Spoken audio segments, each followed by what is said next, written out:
Hello there, welcome to the Saroy channel and welcome to my Omnibus series. I've got so many of these omnibuses that are going to come out so that you'll be able to listen to an hour's worth of stories, which I know you're going to love. You know, the thing is that telling stories is such a fine art, and it's something that was practiced hundreds of years ago when people didn't have the technology that we have today. And everyone would gather around the fire and listen to a wonderful story.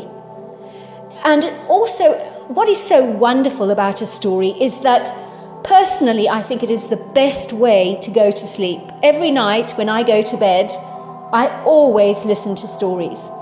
And that's something that parents used to do with their children. It's something that they still do with their children. There's nothing better than a good story. And so I hope you're going to enjoy this series. And before we start, I just want to say, do subscribe to my channel because you don't want to miss out on anything. Because I'm in for the long haul and I want to make sure that you get the most stunning stories to go to bed with at night or to listen to when you want to be one of those people sitting beside the fire and listening. Don't forget to subscribe to my channel and let's get started. I hope you're going to enjoy the omnibus. Dear Sarah, and all your lovely listeners, the nightmares for me began from the tender young age of 7 and were not kind to me in any way. For many of my nights in those early years were dominated by the insufferable influences of a tenacious nightly terror that would be so petrifying I would scream so loudly that my parents would bolt into my bedroom like two spirited untamed stallions who believed something quite dreadful had happened to me.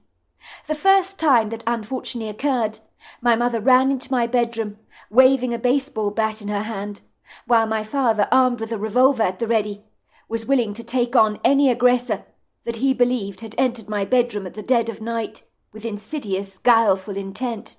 To watch them it was probably hilarious, but no one was laughing at the time. My mother remembers the first time she heard my frantic cries as the most terrifying night of her entire life.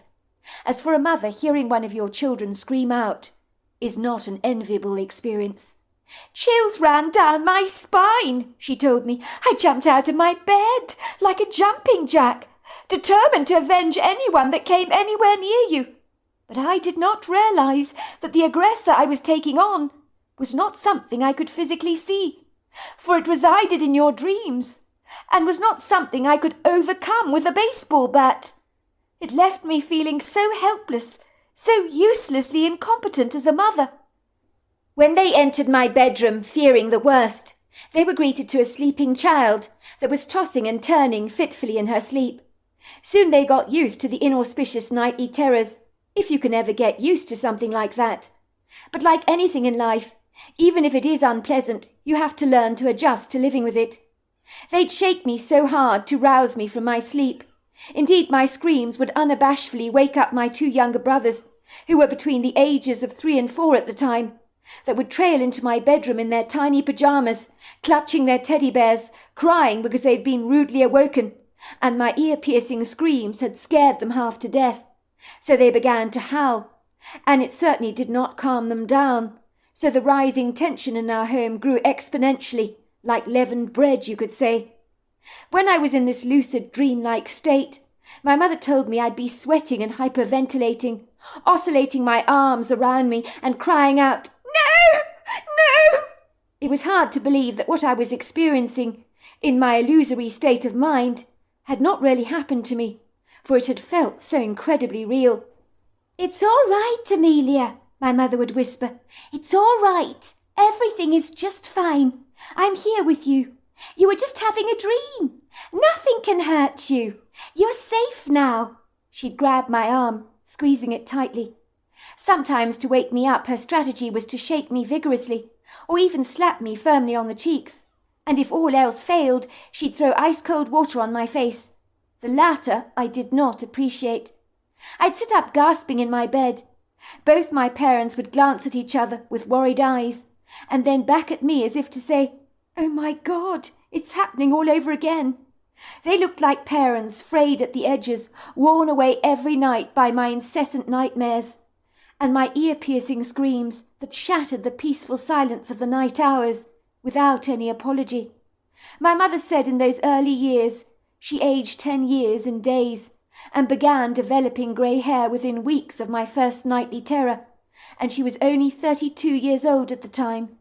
Then there were my brothers, 2 upset, very grumpy, sleep-deprived, belligerent boys, who were not responding terribly well to my screams, that perforated their peaceful dreams with the fragments of my own nightmares.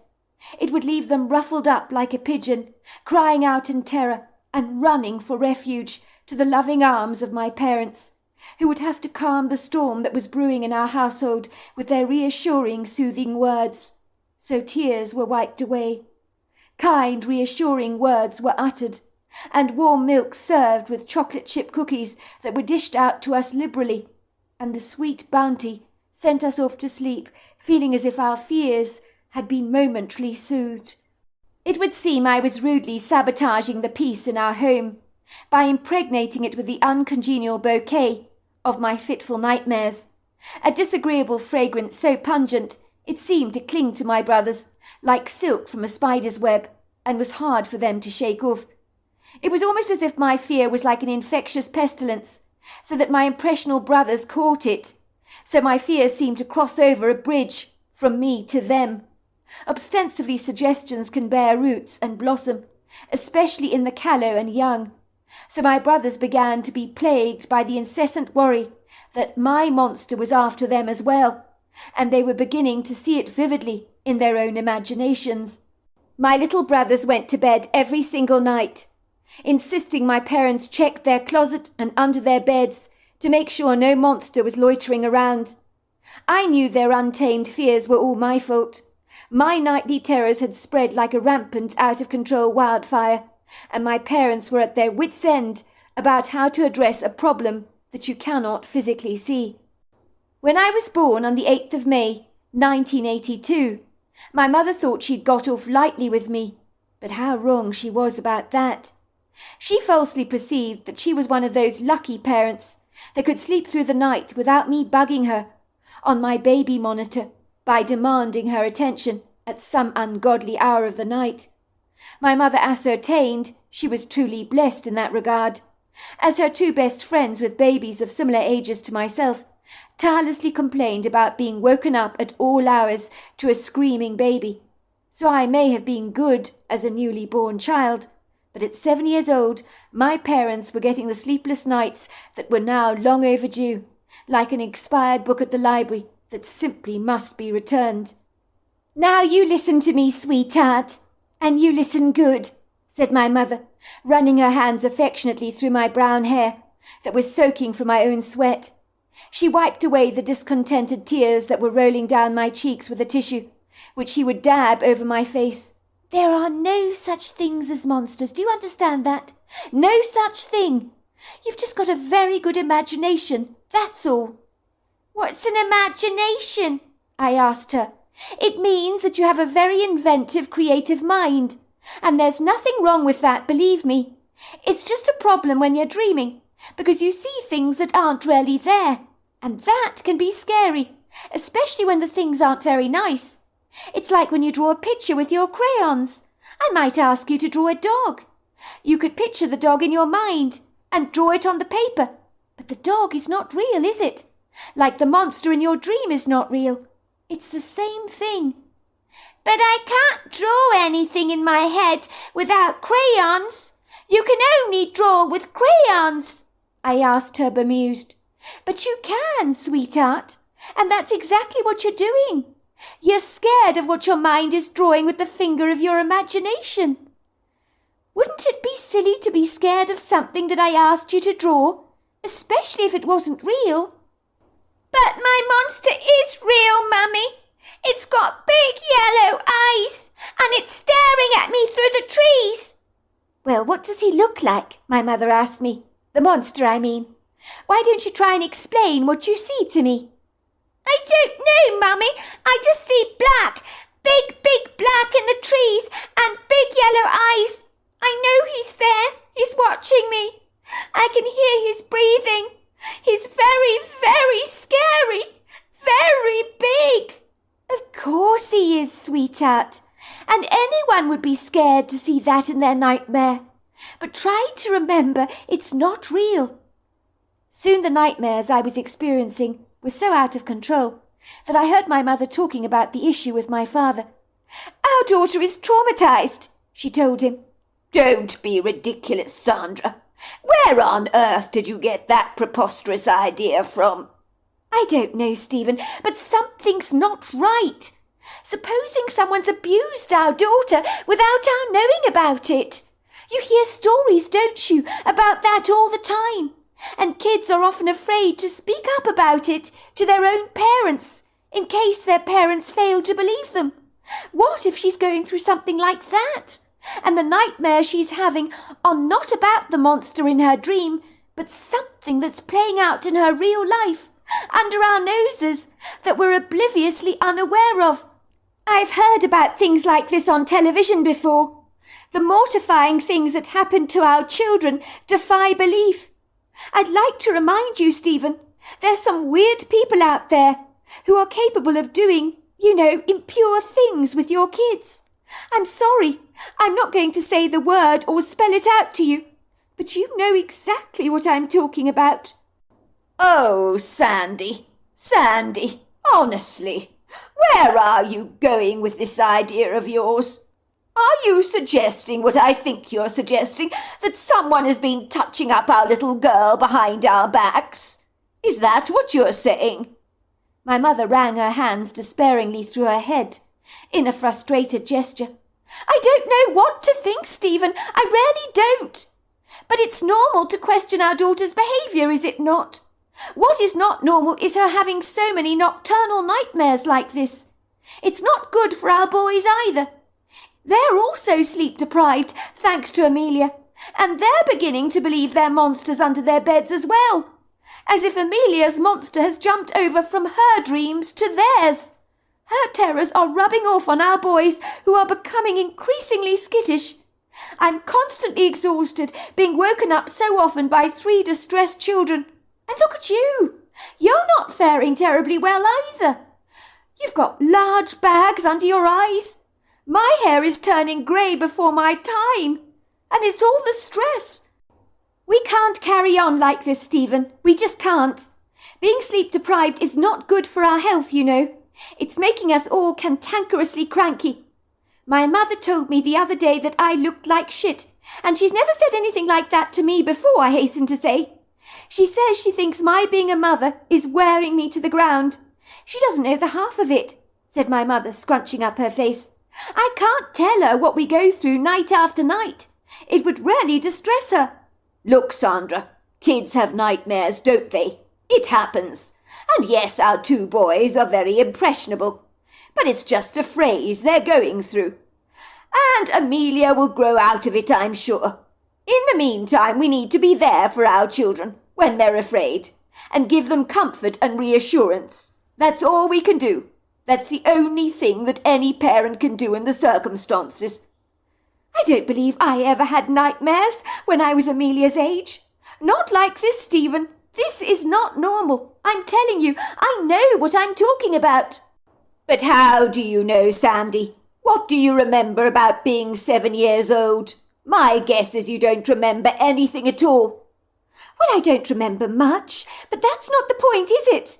I think I would know if I'd experienced night terrors, don't you? Well, there you go. That's my point. You can't remember. I'm quite sure you must have had nightmares when you were Amelia's age. You should ask your mother about that. It's not that unusual, you know. It's common for children to believe in monsters and things that go bump in the night. I know when I was a child I was afraid of the dark and the shadows in my room. I always thought there might be ghosts or ghoulies hovering around me, ready to pounce on me. It's normal to think like that. But you didn't have terrors like Amelia does, Stephen. There's something wrong. I know there is. It would be remiss of us not to do something about it. Well, what do you want me to do about it, Sandy? Said my father scathingly. Get Amelia's dreams analysed? Is that it? Or the teachers at the school checked out to see that there've not been any dodgy claims made against one of them for abusing children inappropriately? Is that what this is all about? We can't go around throwing false allegations at people we don't even know. That would be horrifying. And the teachers at every school have all had background checks, I'm quite sure of it. They're very careful about those kind of things these days. Stephen, this isn't a joke. I'm being absolutely serious. Well, so am I, Sandra. What do you want to do about this? I think we should take Amelia to a child psychologist. That's what I think. Are you for real? Absolutely. The child psychologist knows how to get through to a child. That way she might be able to find out what is troubling Amelia and possibly give her some useful, invaluable life tools to help her overcome her fears. I remember seeing a program on television about it once. A woman who was terrified of spiders. She received therapy, and in the end she was so comfortable with spiders. A tarantula was actually crawling over her hands, and she was nonchalant and indifferent about it. The transformation was miraculous. Before, she couldn't even be around a spider without hyperventilating. I'm sure a therapist could be able to help Amelia, help her overcome her angst, and that would make our lives so much better. Imagine enjoying a peaceful night's sleep, night after night, without being disturbed by frantic screams that set our nerves on edge. You really think this will help Amelia? Isn't every kid here in Los Angeles engaged in some kind of therapy? And every adult, come to speak of it. As far as I can see, if people are constantly receiving therapy, they can become very self-absorbed. I have a friend at the office. Not so much of a friend anymore. It would seem his friends are falling away like the autumn leaves in fall, and he's blindly oblivious to it. He's driving all his friends away. His name is Rod. Well, ever since he has gone into therapy, he's become so focused on himself. He was saying his therapist has told him he has allowed people to walk all over him all his life, and that he needed to become more assertive, to stand up for himself. He's taken that advice to heart, or more appropriately, to an extreme. When his boss asked him to photocopy some notes for him at the office, he turned around to him and said, "No, Mr. Ehrman, I'm not going to photocopy any of your notes for you. If you want them, you do it yourself. My therapist told me to stand up for myself and to say no to people like you. I'm sorry, Mr. Ehrman, I'm not your skivvy." Suffice to say, poor Mr. Ehrman looked terribly shocked, very bewildered, I hasten to say. His eyes almost popped out of his head, like the buttons on a teddy bear. He certainly had not expected his subordinate to treat him so dismissively over a menial task that he was expected to do. He said to him, "Very well, Rod, I'll do it myself," and he sauntered off to get the papers photocopied, rolling his eyes in the back of his head as if to say, "My God, has it really come to this?" I promise you, Sandy, this therapy has not done Rod any good at all. He's taken the word no to new heights. No one dares ask him for anything anymore, because he'll think we're taking advantage of him. I wouldn't even dare ask him to make me a cup of coffee.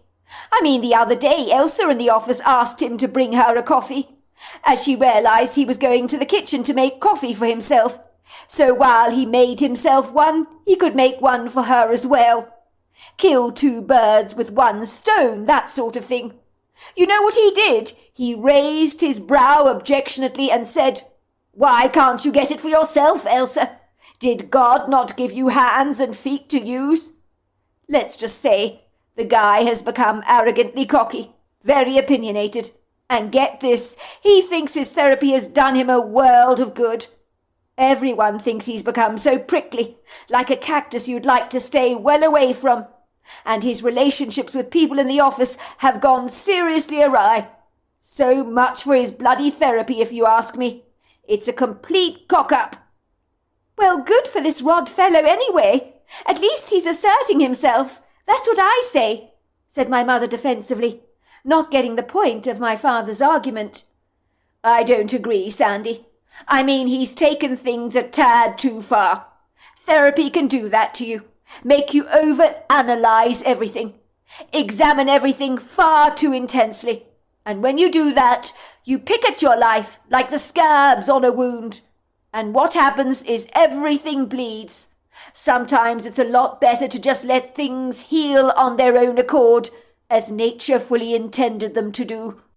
In Rod's case, making someone a cup of coffee he sees as some kind of personal abuse. That people are exploiting him, taking advantage. It's insane, if you ask me. Well, in our daughter's case, therapy might not be a bad idea. Maybe the therapist will be able to find out the root cause of her fear, where it comes from. Honestly, Sandy, what makes you think the problem has a root at all? Our daughter's having nightmares. You're talking about them as if they're teeth that need to be extracted. It's not the same thing, I'm sure. Well, I think it won't hurt to give therapy a try. I mean, what have we got to lose? Well, Rod's losing his friends by the barrel load, if you ask me. So that's a hell of a lot to lose. As I keep telling you, Stephen, our daughter is not Rod. Why are you comparing her to him? Rod has issues with asserting himself, which he has masterfully overcome to excess. But our daughter has issues with terror that is eating her alive and screwing up our lives in the process. As I keep telling you, Stephen, I cannot go on like this indefinitely. It's insane. I had been eavesdropping on my parents' conversation. I had no comprehension what therapy meant, but if something would help me get rid of the monster in my nightmares, I was game for it. My parents took me to a Queen Anne-style property in Los Angeles, not far from where we lived. It was in a green leafy neighborhood, with Peruvian pepper trees lining both sides of the street. I liked my therapist at once because she had 8 devoted, very well-behaved sausage dogs, or Dachshunds if you like, who followed her everywhere she went, and sometimes I believe she used them in her therapy sessions to help children open up to her.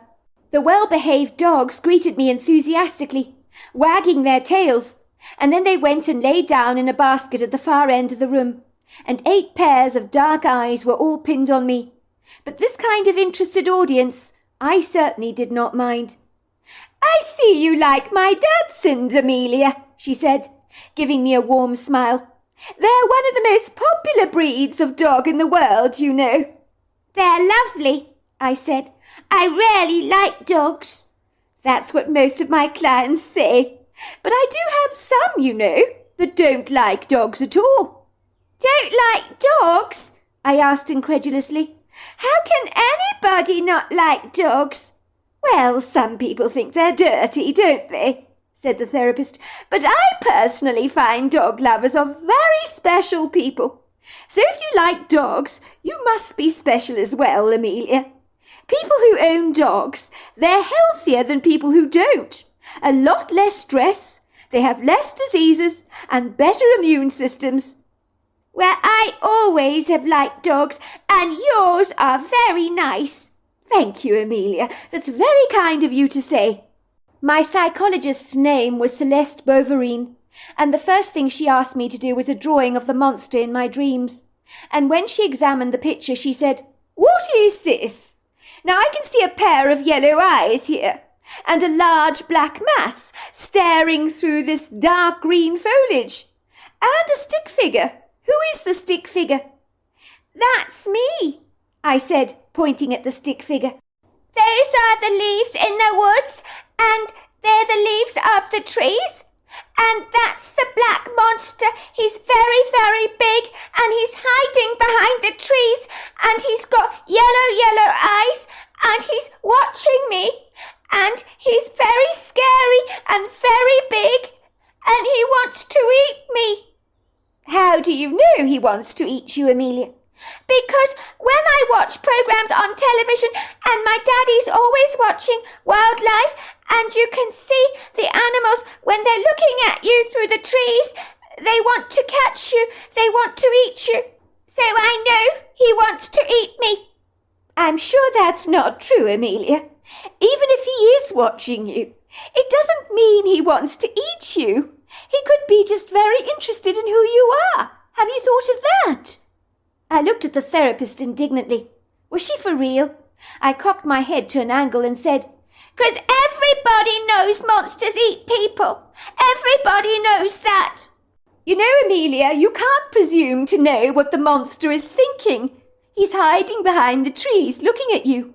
But you don't know what's going on in his mind, do you? You just think you know. How do you know it's not a vegetarian? Some of the big scary dinosaurs from the past were vegetarian, you know. They may look scary, but they were benignant." "But Jurassic Park, the dinosaurs were very, very scary. The people had to run away fast." "That's a movie, Amelia. It's not real. Stage props were used and clever computer manipulation. You do know that monsters in your dream are not real. You made them up in your mind." "That's what my mum says. She says when I'm dreaming that it's not real. She says I draw pictures in my head using a magical invisible ink on my fingers."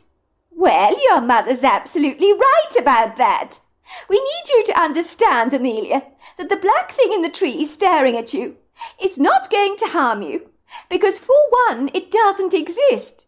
It's like a monster on a movie in Jurassic Park you're watching.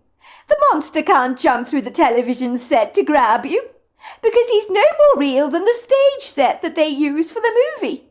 All of it is not real. Do you understand that?" I nodded. "I think so, Mrs. Boverine." "Good girl.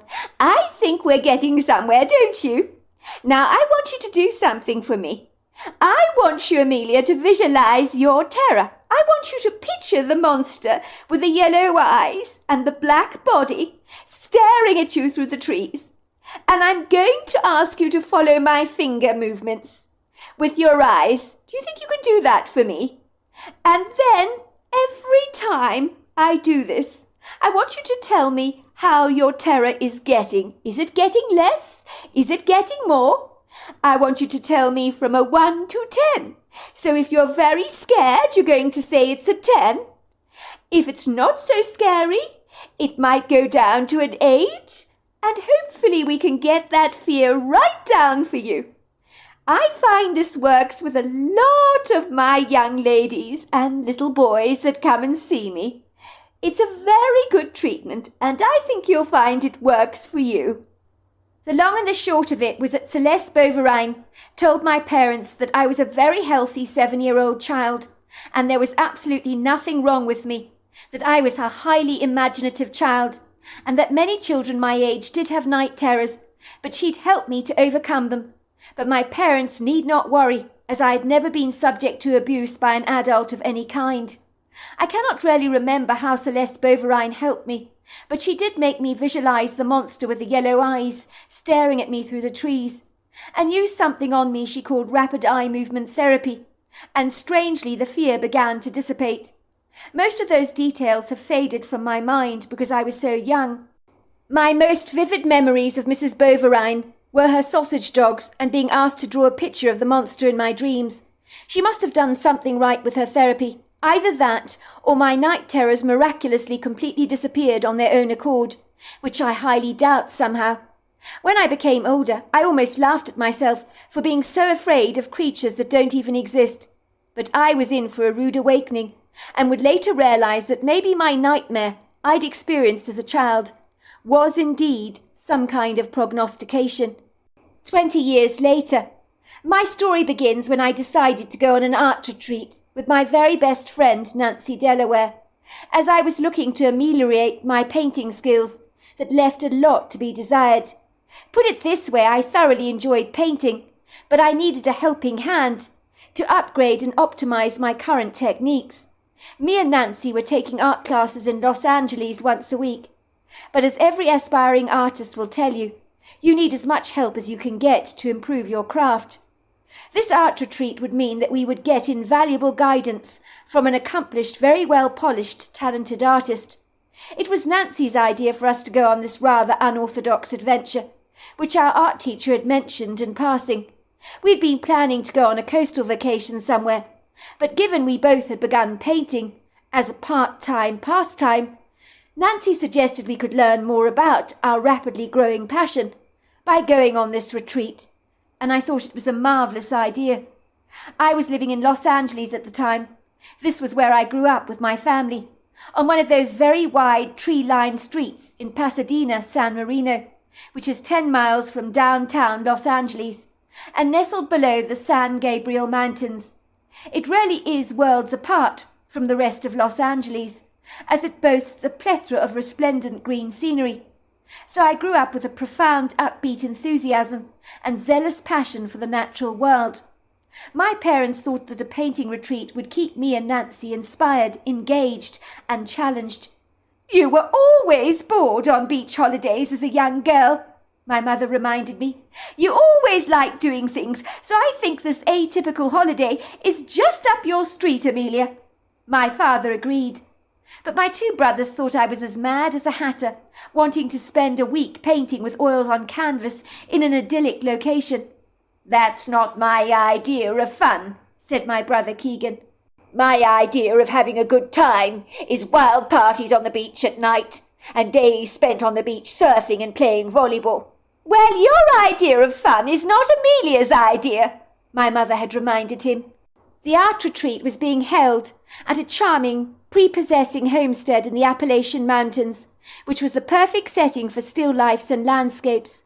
We enthusiastically signed up for the course at once, and took a 4.5-hour flight from Los Angeles to Nashville, feeling very optimistic about the week that lay ahead of us, and the opportunity we could gain to express ourselves through the medium of paint.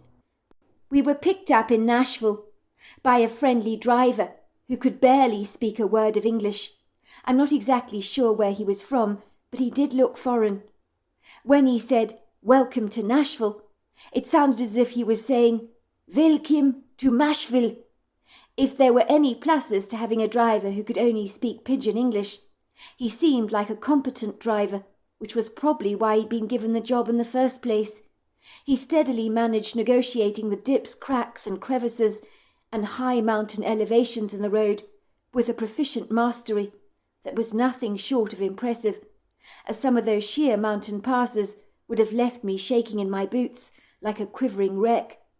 The minibus ferried me, my best friend, and 5 other art students who, like myself, were from Los Angeles, from Nashville to the homestead tucked away in the mountains.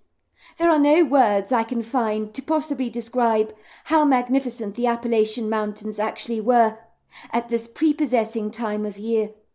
All you could hear in the van were the guttural gasps and whoops of joy as people cried out, "It's breathtaking! It's absolutely breathtaking!" And it sure was. The subtle, benignant and mellow lighting of the sun was flattering.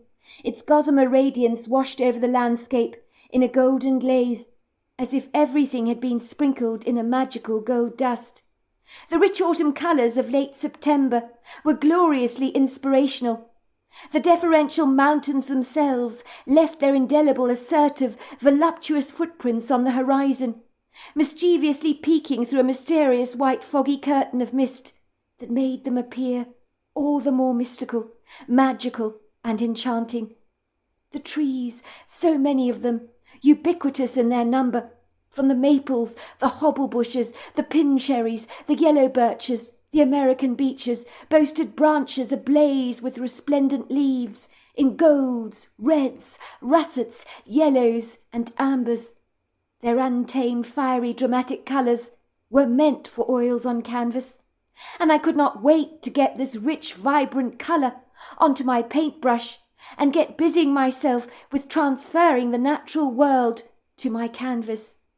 Soon before we entered a long, narrow gap in the trees, we could see a rather rusty sign that read Blueberry Bracken Manor. The driver turned around to us and said, which was probably meant to be, "We are here. We've arrived at our destination. Get ready to disembark." But instead he said, "We've arrived at our destination. Get ready to disembark." The mini-van carefully weaved its way through the long tunnel of trees, over the ruggedly rocky terrain, towards a series of outbuildings on a hilly elevation. and nestled at the top of the hill was a stone and wood ranch-type dwelling that looked like it could generously accommodate an extensive, very sizable family. It was so large, which explained why it was capable of housing 7 art students for the entire week. The house, with its large windows and mini patios, seemed to smile at us as we stared at it in awe, and the first thought that sailed into my head was, "I'm so glad I came." I was to learn later that my best friend Nancy had felt the same sense of congenial welcome warmth from the house, as places can definitely give off their own energy signatures, and this unassuming, wholesome stone house seemed to unabashedly reach out and hug us, and indeed if it had physically owned arms, it would probably have done just that. The stone and wood blended in seamlessly with the picturesque countryside, and looked as if it had stood there for many generations, like the mature-looking trees on the right-hand side of the property that stretched out into a generous-sized wood grove, teeming with natural wildlife and spectacular birds, some so colourful, the likes that I've never seen before. Well, not in Los Angeles, that is. But it was a curiously speckled-looking bird that won over my heart during our trip, and all these years later I have no idea what it was. After madly surfing through so many bird books, I am still none the wiser. It was a married couple called Jack and Blanche Beveridge that owned Blueberry Bracken Homestead, where they grew their own vegetables and were completely self-sufficient. They owned Black and Bay American Quarter horses and dappled horses. I'm not sure what breed those were. Cows, chickens, and a huge pot-belly pig called Bertie, who the family adored. And he happily ate all the leftovers, and believe me, that was one of the most contented pigs I've ever met in my entire life. But with Blanche's irresistibly delicious food, who could blame the thing for being deliriously happy? If I had to come back in another lifetime, I'd happily settle for being Blanche's pot-belly pig. And the big advantage is I could eat to my heart's content, knowing that the bigger I got, the more magnificent I would become. Let's just say Bertie probably lived on a gluttonous diet of apple pie and oat and raisin cookies, and goodness knows what else. The farmhouse possessed spectacular views over the mountains and extensive congregations of trees. The farmer's wife, Blanche, was like a domestic goddess who canned, cured, and dry-freezed all her produce, and her huge pantry took my breath away quite literally. I've never seen anything like it before or since. There were bottles of preserves, fruits, chutneys, pulses, pickles, you name it, and she had it all. She made her own butter and delicious cheeses. Oh my goodness, that woman could cook, and efficiency was her middle name. She was plump but a handsome woman, with a well-rounded face, dark hair that she wore away from her face in a French braid, and bright brown, bear-like eyes. She wore a pinafore and an apron, and was always standing in the kitchen with a rolling pin in her hands, the quintessential archetype of a thoroughbred cook, in every sense of the word, if you ask me. Blueberry Bracken unapologetically smelt of baked goods all the time. You could smell cinnamon buns, baked bread, melted cheese, and butter intermingled with fragrant spices that would waft in the air and drive your taste buds completely bananas. And if you thought you weren't hungry, the taunting smell would make you believe that you unquestionably were. By all accounts, the most well-disciplined people left the art retreat at least 10 pounds heavier, as no one could exercise moderation with the irresistible, delectable food that was presented to us at mealtimes, that would mercilessly hijack the willpower of the most hardened dieter. It was that tempting. There was something magical about the fresh, crisp mountain air that could awaken a reticent, subdued appetite, stirring it up like the spell in a witch's cauldron, so that you would suddenly become outrageously hungry, and all good intentions would indiscriminately be abandoned to the wayside. Ostensibly Nancy, who tended to be indifferent towards food at the best of times, was eating like a horse, and forgetting that she was only 5'3". She was struggling to close the top buttons on her jeans, which was a first. I'll never forget her mortified reaction when she had to lie back on her bed and tried desperately to pull up her zipper, as she squeezed her tummy in as tightly as she possibly could, because that zipper was not going up easily, without putting up quite a fight. Once she finally got the zipper up, She was aimlessly dancing around the room, wrestling with a button that refused to sink into its buttonhole, without really stretching the fabric, but thankfully her jeans had some give. "Oh, my God!" said Nancy, contorting her face in disgust. "What the hell is happening to me? I'm blowing up like a balloon!" In horror, she ran to the bathroom scales to weigh herself in a moment of brazen courage. I was not willing to face the scales myself. I was terribly afraid of what the numbers would convey. As like a foreboding truth serum, those numbers were never kind to me at the very best of times, and especially not after my recent overindulgences. I could feel my own waistband on my pants was significantly tightening, but I never told Nancy this. I was always wrestling with those last 10 pounds of weight, and after my visit to Blueberry Bracken, I knew unequivocally I'd be rolling home like a sumo wrestler, but hopefully without the nappy, unless I couldn't fit into my clothes any more, which was a very real possibility, the way things were beginning to look. Nancy's eyes were as wide as saucers. "You're not going to believe it," she told me, as she evacuated herself from the bathroom. Her face had grown as white as a sheet. "What?" I said, jumping up on my bed. "You're scaring me, Nancy. What on earth is wrong? Oh, my God, you're not pregnant, are you?" "Oh, no, it's far worse than that, much worse than that. I've just been on the scale 10 times. I'm sorry, there must be something very wrong with it. Maybe on the flight it got slightly damaged. I've only gone and put on 11 pounds in weight. And the dial, it's very close to 12. How is that possible?" she asked incredulously, staring at me as if she thought I was entirely responsible for this miraculous increase in her body size. "Don't look at me, Nancy," I said. "You're the one that's been doing all the eating. I will remind you I told you that you ate 3 cinnamon buns and a large piece of apple pie for breakfast yesterday, with several dollops of cream, and that was just for breakfast. Need I go on and remind you of what else you ate? Because let's just say it wasn't exactly a little." "Are you sure I ate that much?" she asked me. "I'm sure," I told her. "My God! If I get any fatter, I won't even get my legs into these jeans anymore. But I might remind you, Amelia, you were the one that insisted I tasted that apple pie. So this is all your fault, and I hold you accountable." "That's true," I confessed, "but I didn't tell you to eat a piece the size of a dinner plate, did I?" Nancy made a contorted face. "Why does that woman have to be such a damn good cook? I'm glad I'm not her daughter. I can't imagine how big I would be if I lived with her full time. Did you see her daughter at the dinner table? She's 15 years old and as skinny as a rake. How can she be so skinny with all that delicious food around? It beats me." Well, to be fair, I noticed that Blanche's daughter was just eating watermelon and yogurt for breakfast, not eating the amounts of food you were. "Are you saying I'm a pig? Is that what you're saying?" "I'm not saying anything, Nancy," I said, throwing my arms up in the air in exasperation. There were 7 students on the course, and the farmer's wife kept our rooms and the homestead in perfect order, and in the evenings there would be a huge, sumptuously romantic crackling fire in the living room, where we'd eat our dinner at a large oakwood table, where we were served food that still makes me salivate today, just thinking about it.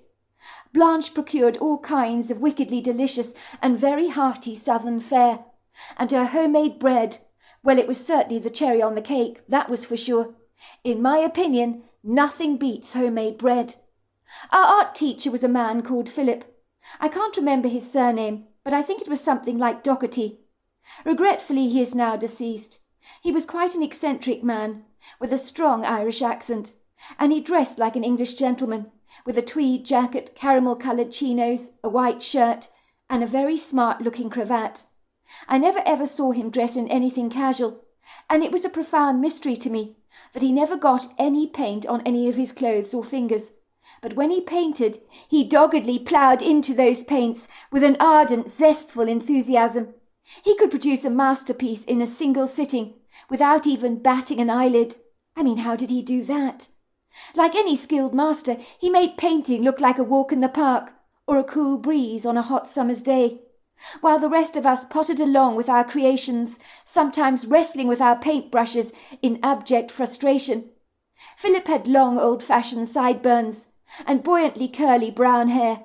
He had bushy eyebrows, a long face, and very pale blue eyes. He was nonconformist and quite old-fashioned in every regard. He would not have looked out of place on the cast of Downton Abbey, as he had that debonair, dapper look about him, but he would lightly play the role of a very posh mad poet. I noticed he always wore bright red socks, which I found curiously interesting.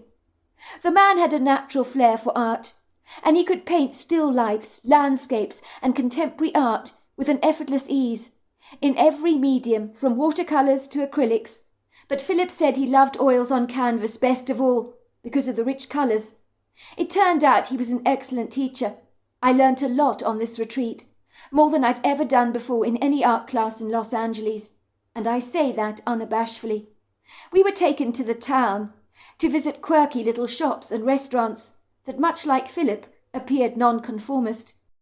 We were taken to visit scenic vistas where we could paint the colourful autumn landscape under Philip's expert guidance and informative instruction.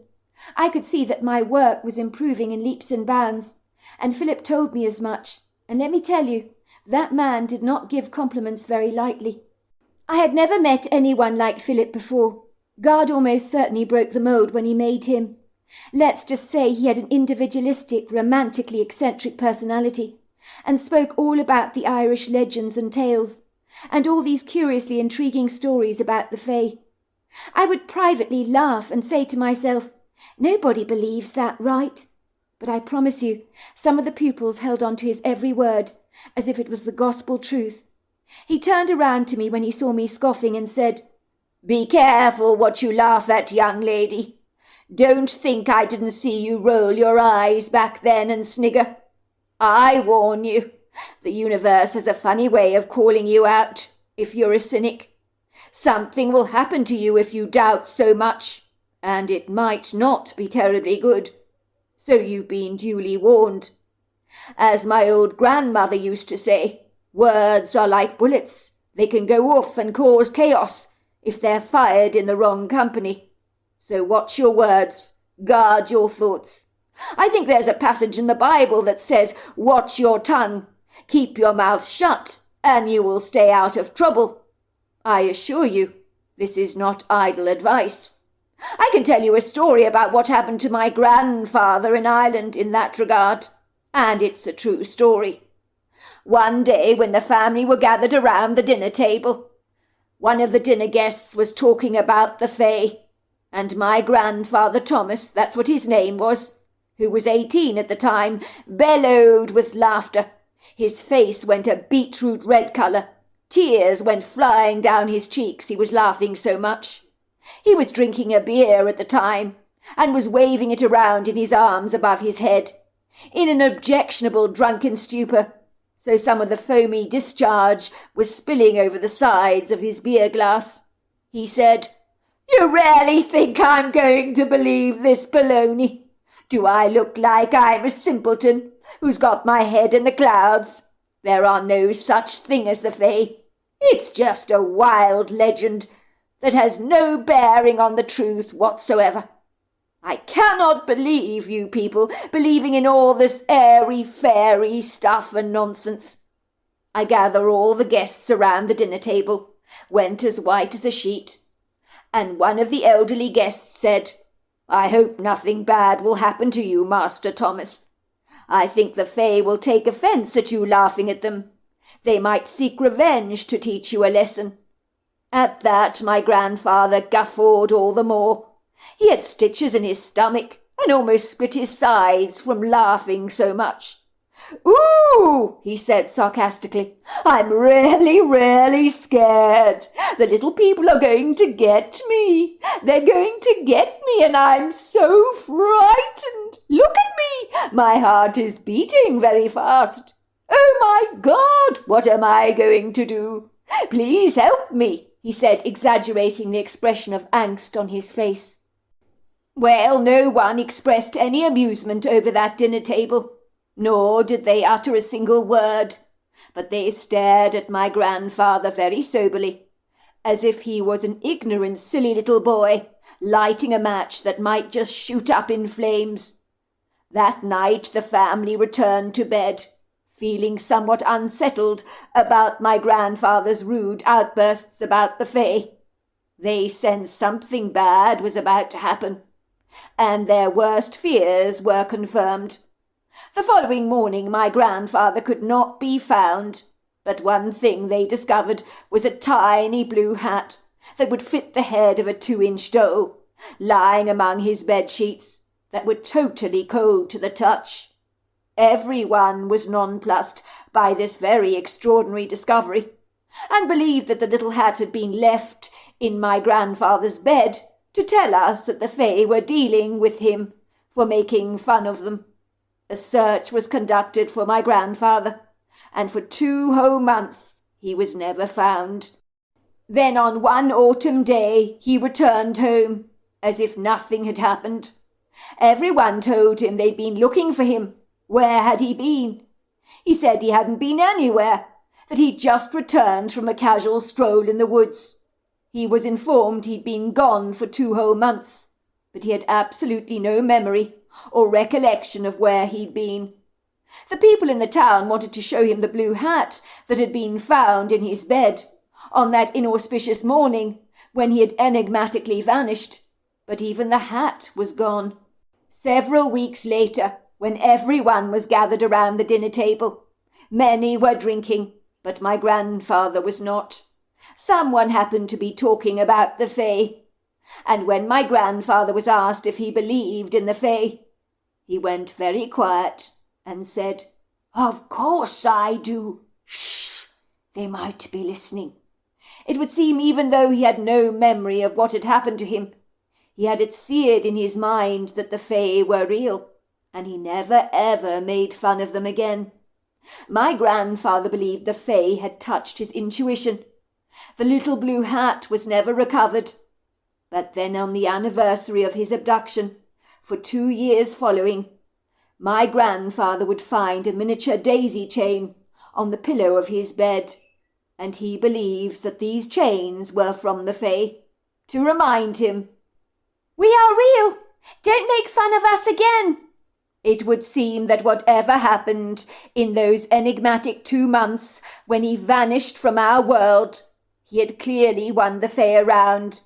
But from thenceforth, in the years that were to follow, you would never ever get my grandfather saying, "That's not possible."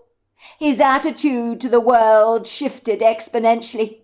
He saw life through a different paradigm, or lens if you like.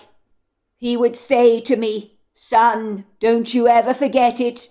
But in this world of ours, there are many portals, many dimensions, many galaxies that lead to different worlds and different existences and different species of beings, and anything that you can dream of in your imagination is likely possible."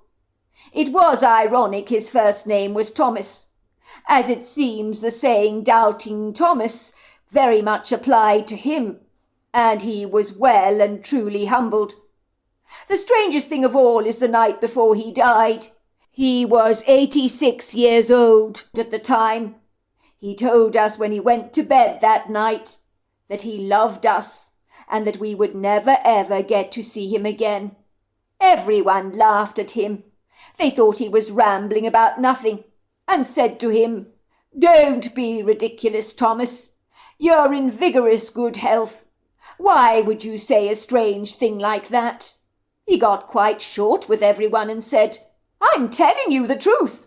In the morning I will be gone, and I'm not coming back."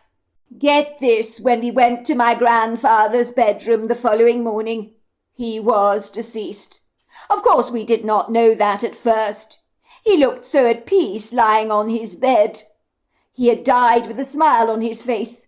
His skin was not a waxy or grey colour, but was flushed pink. But his body was as cold as ice when we touched him, and very stiff. For a moment we thought he was alive, but he was definitely a goner. But there was a pretty daisy chain on his torso, along with a tiny blue velvet hat that had made its reappearance again after all these long years. 3 days after the funeral, the blue hat vanished again, and it was removed from a locked glass cabinet. I ask you, how could anybody move it without breaking the glass first? But that rarely did happen. Everyone who was painting had stopped what they were doing. They were listening intently to Philip's every word as he spoke about the Fae. And one artist said, "But did he really go missing, Philip? For 2 whole months? Your grandfather, I mean. Is there any documented evidence about that?" "There's no question he was gone for 2 months," said Philip emphatically. "He vanished into thin air. He was even registered by the police as a missing person. I searched the records myself when I was older to satisfy my obvious curiosity regarding the matter. Searches were conducted for him everywhere. Hundreds of people looked for him. No one found him, and he never turned up.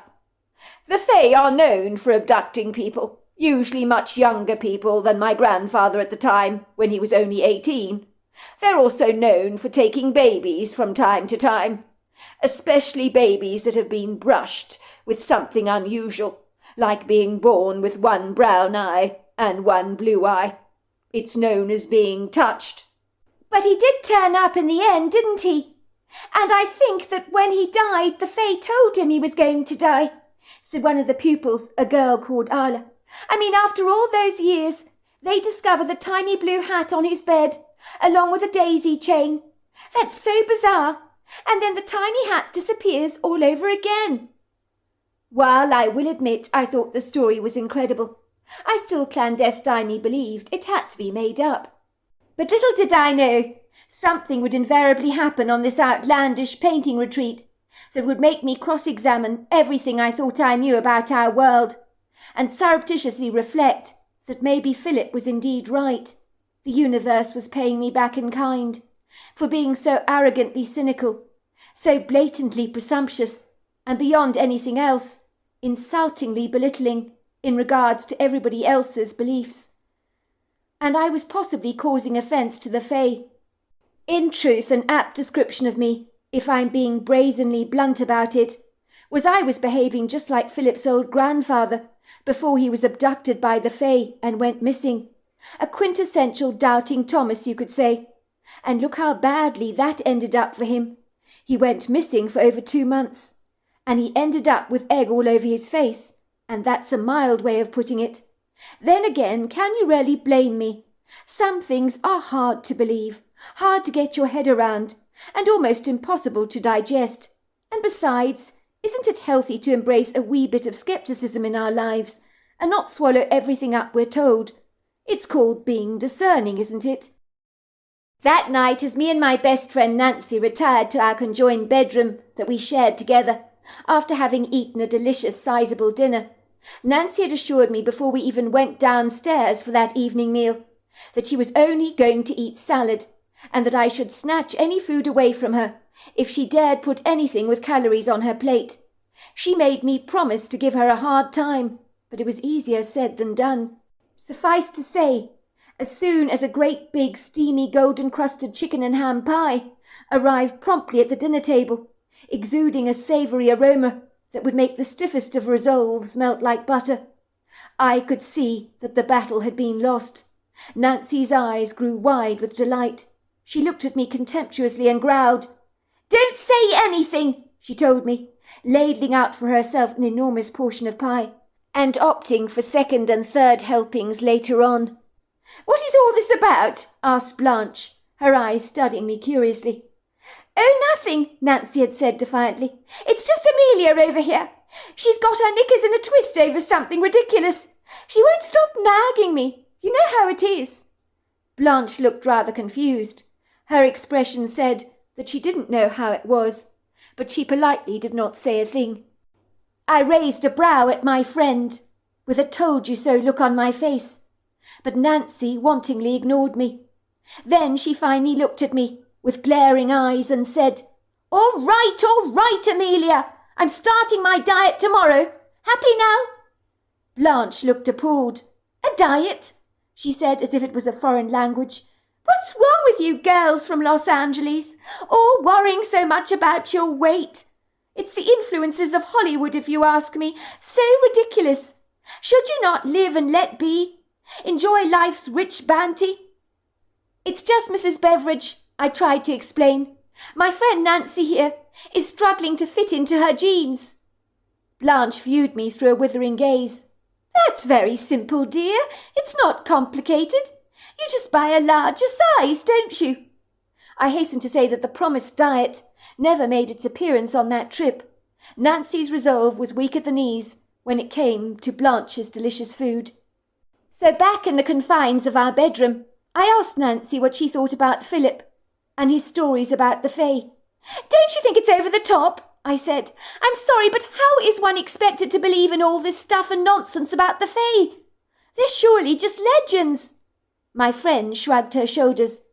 "This coming from the girl at 7 years old that was so terrified of a monster that she believed was real in her dreams," she reminded me. Nancy had known me since I had been very young, since I was 7 years old, and all the night terrors I had experienced. "That's different," I said. "I was a naive callow kid back then, with a vivid imagination, wasn't I? But I've grown up now, and I don't believe in stuff like that anymore." "You know what your problem is, Amelia? You're so doubting, aren't you? A real doubting Thomas you are. After the story Philip told us today about his grandfather going missing for 2 months, and the tiny little blue hat found on his bed, after he was missing and after he was dead, I'd be extremely reluctant if I were you to say I don't believe. You know there is a saying that there are more things on heaven and earth. My father used to tell me that all the time. I think it would be exceedingly arrogant of you to assume we know it all. And you know what? If we did, it would be a hell of a boring world. I guess if this was all there was, I would be a tad disappointed. More than a tad, actually. Think about it for a moment. Mystery makes the world far more alluring, interesting, exciting. I, for one, am exceedingly glad I don't know it all. But denying the possibility of the Fae's existence suggests you think you do know it all. And you know what? That is presumptuously arrogant. I'm sorry, I don't mean to be unkind, but it is what it is. And let's face it, the way Philip was looking at you today, when you began scoffing about the Fae, he was thinking the same that I'm thinking. I know he was. Do you have any idea how rude you were when you started snorting at his story? I looked aghast. I wasn't snorting, was I? You absolutely were. And do you know what? I actually felt sorry for you. Sorry for being so closed-minded. You think you're so clever, don't you, Amelia? You really do. But people who think they're so clever, they're usually not. That's what my good father used to tell me. It's foolish people who think they know so much, and wise people who admit that they know so little. That's what Tesla said, I believe. And he's right on the money about that, is he not? I get where you're coming from, I said, climbing into my bed in my pyjamas. But I'm not buying into all this stuff. I'm sorry, I'm not. Yes, I think Philip is a lovely Irish gentleman, very eccentric, and his stories are incredibly entertaining. And I'm having an amazing time on this trip here in the Appalachian Mountains. But everyone on this trip, apart from me, is lapping up his story like a cat with the milk. But I'm not that gullible. I guess you could say I'm a perennial cynic, and I have to challenge everything. It's just who I am. I'm just a questioner. I think you're unreasonable calling me arrogant like that. Rather you than me, said Nancy, pulling the duvet over her head. I'm sorry, but I don't want to behave like a puffed-up doubting Thomas and end up vanishing for 2 months, like Philip's grandfather did. And worse still, not remembering where the hell I've been. I couldn't think of anything worse than that. That would be very creepy, very airy. It had been an exhausting day. Philip had taken all 7 of us art students to a beautiful waterfall, which we had spent most of the afternoon painting with oils on canvas, and my rich painting was looking very eye-catching indeed. I was in total awe with myself for capturing the waterfall so superbly. I couldn't believe I'd actually done this myself. I was absolutely exhausted, as spending creative energy can be more exhausting than taking a long trek up the mountain, because creativity eats up energy like a worm in an apple. Most of our energy is burnt by our brains, And when you are painting, you apply thought with your work, like oils to a canvas. Luckily in the morning it was a free day for us to do what we liked, and I had in mind to do a wee bit of shopping in the local town with Nancy, and maybe going for a walk a little later in the afternoon. The moment our heads hit the pillow, we were fast asleep, and these days I was sleeping like a baby, as the intrusive nightmares I engaged in as a 7-year-old kid were all but a blur in the past, a long distant memory. I'm not sure why I woke up in the middle of the night, but I did. I glanced at the clock on my nightstand. The time was 12:23. I was not sure why I'd woken up, but I felt as if something had prodded me wide awake, but nothing was there. I glanced around the bedroom and could make out the silhouette of the upholstered chairs next to a small open fireplace. I decided maybe I was a little chilly. Was that the reason I'd woken up? The temperatures can often dip in the mountains.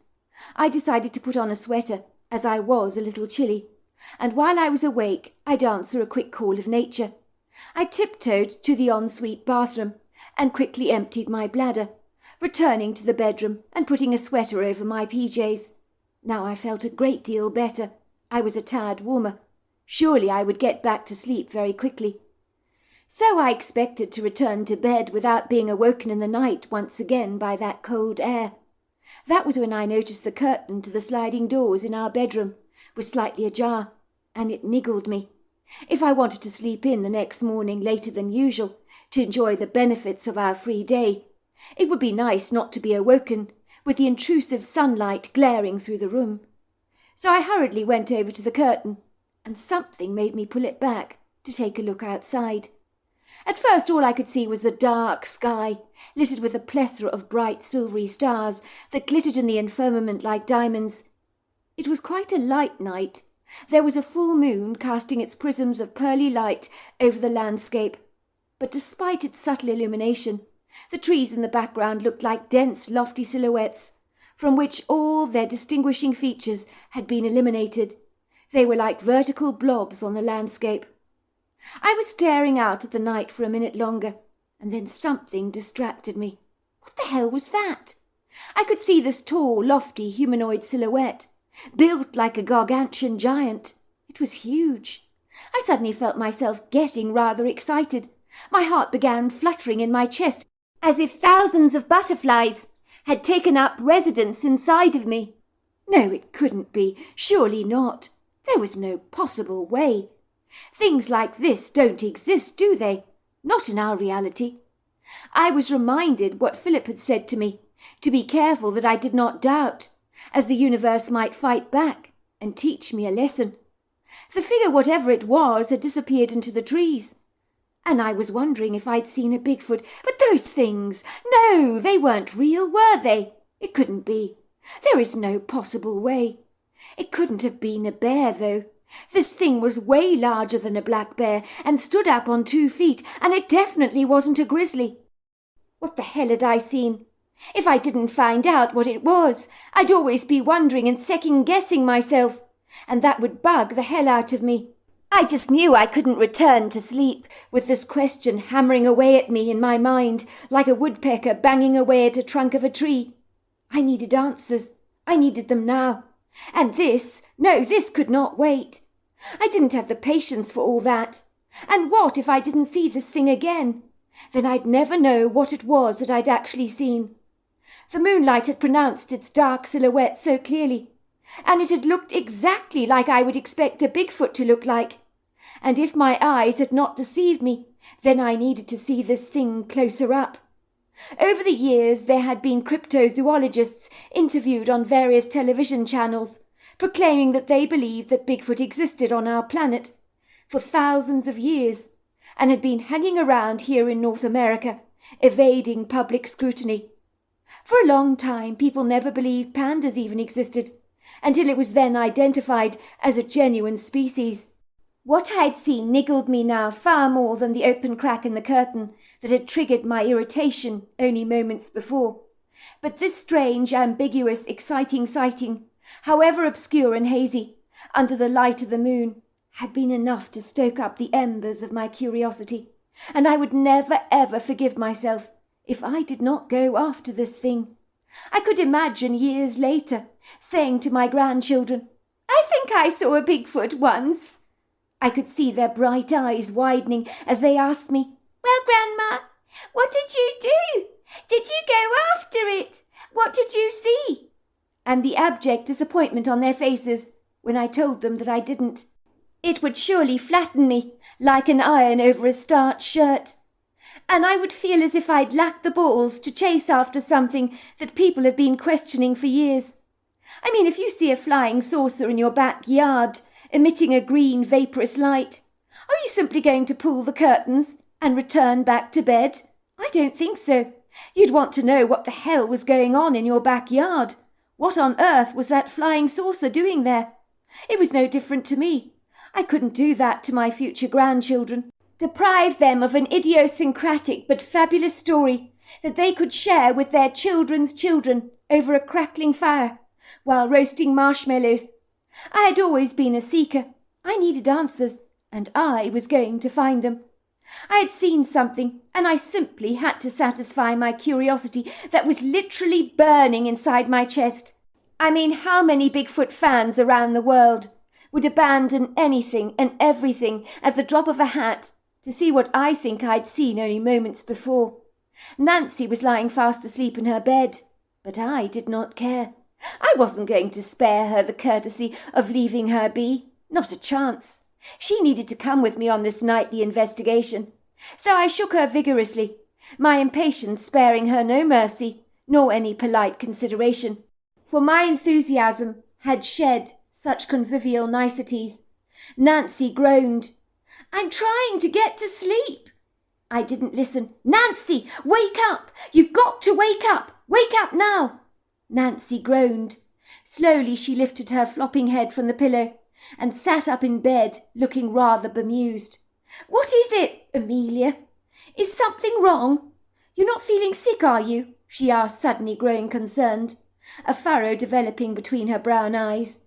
"You need to get a sweater on and a windbreaker and some walking boots right now," I told her. "We're going into the woods." Nancy was now looking at me as if I'd lost complete leave of my senses. "Why the hell would you want to do that, Amelia? Are you completely insane?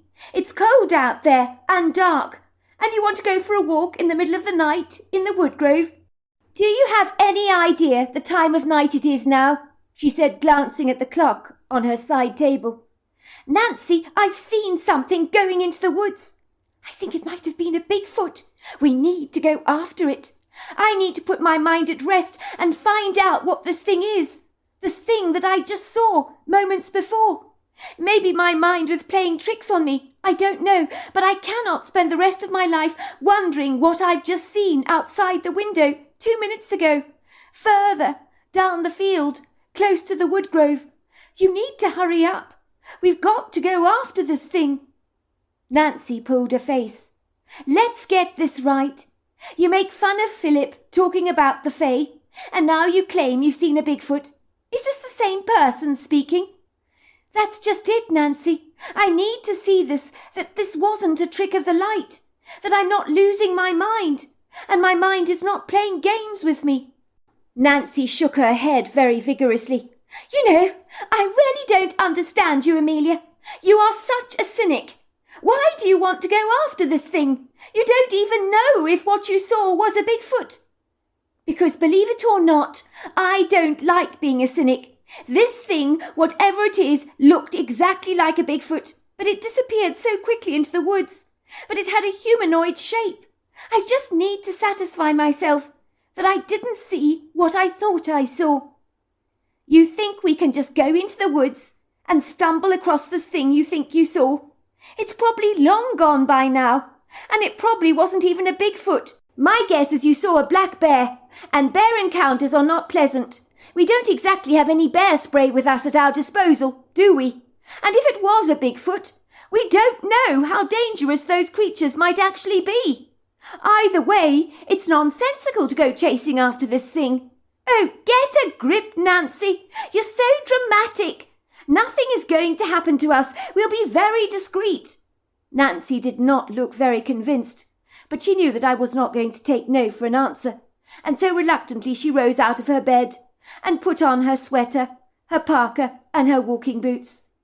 "For the record, Amelia, just so that you know, I'm not remotely happy about this," she mumbled objectionably. "I don't honestly know why you always drag me to do these crazy things in the middle of the night. I don't know what you're thinking." "Oh, get a pair, won't you? Don't worry, I've got my torch with me. We'll see clearly enough." "Well, I've got my torch as well," she snapped. We were lucky that you could roll the sliding door open onto the private wooden deck, with steps that led to the ground below. The moment we opened the sliding door, the wind whipped against our faces, and the curtain in the bedroom billowed and ballooned. We steadily closed the sliding doors behind us, leaving it unlocked and slightly ajar, and we walked across the wooden deck. It creaked significantly, down to the steps onto the uneven, craggy ground that met our feet. We were greeted to a smoky, pewter-coloured sky that was illuminated by a very round, opulent-looking pearly moon that seemed to smile down on us. We could hear the trills of the crickets and frogs, and the dew of the grass brushed against our pyjama pants. I could see that Nancy was grimacing through pursed lips, looking as thin as licorice strings. I didn't care about her grumblings. She was muttering under her breath words like, "You're insane.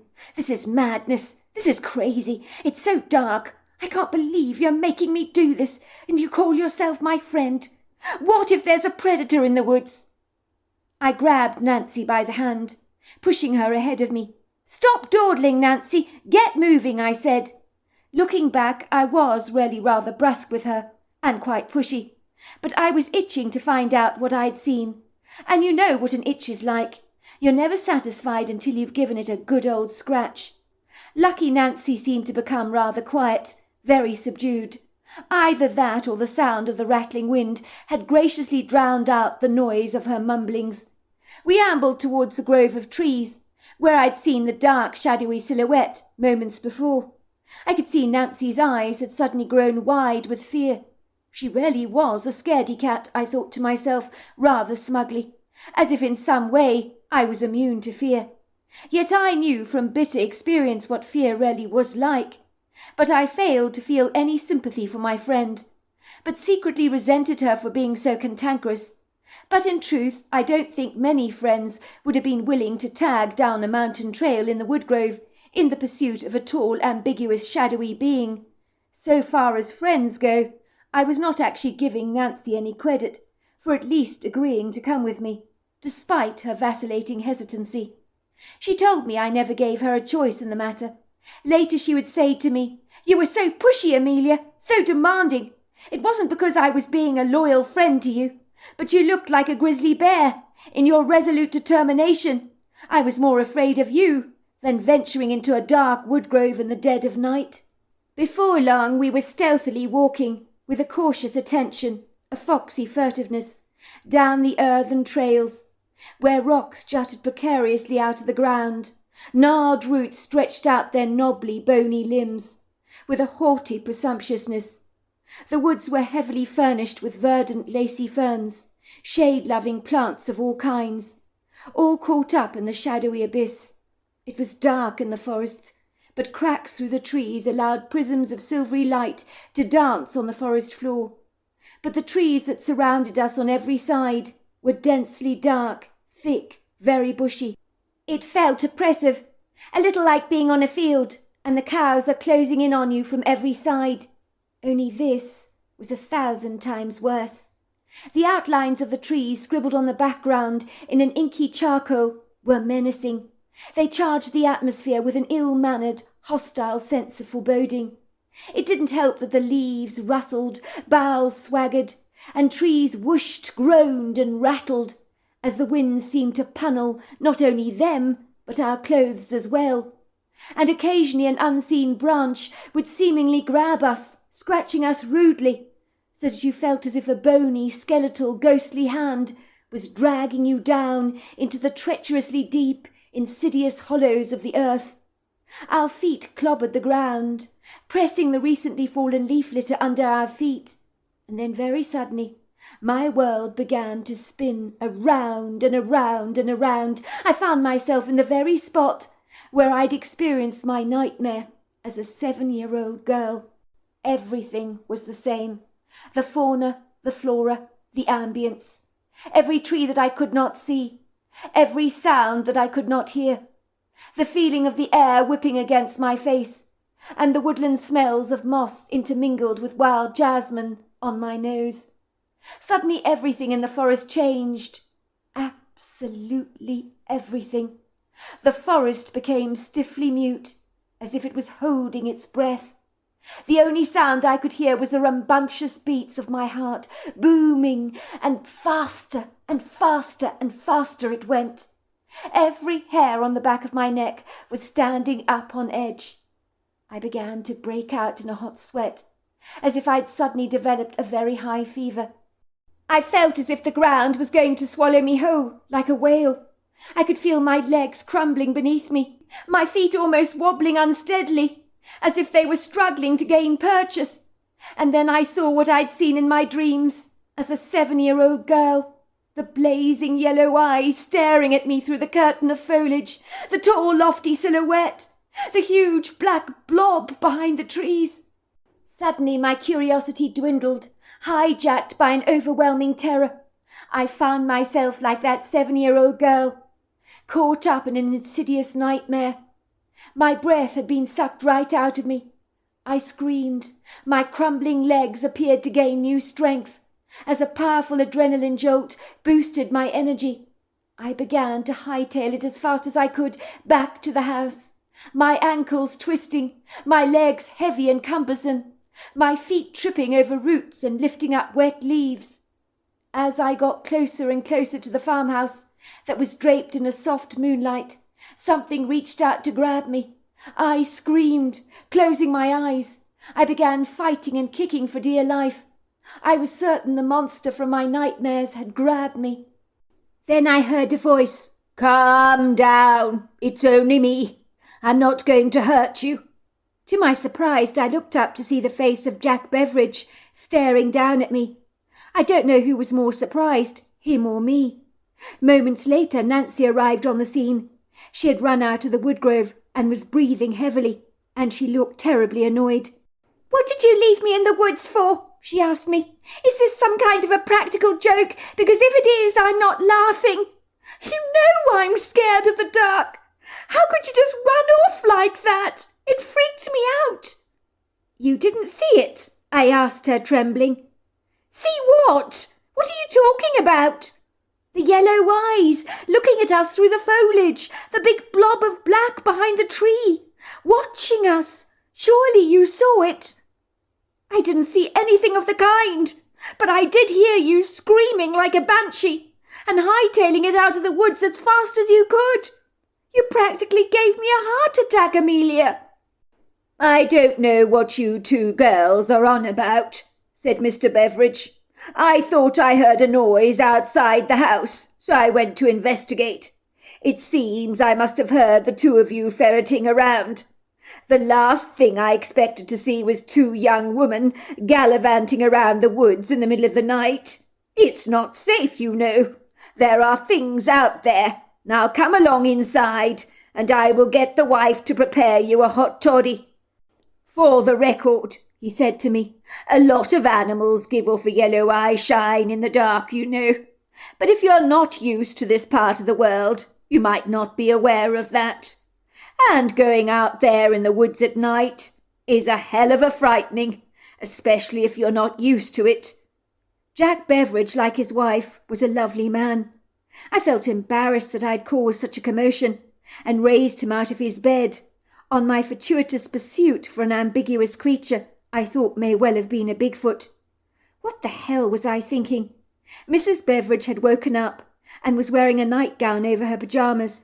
She looked terribly concerned about us, and insisted her husband return to bed.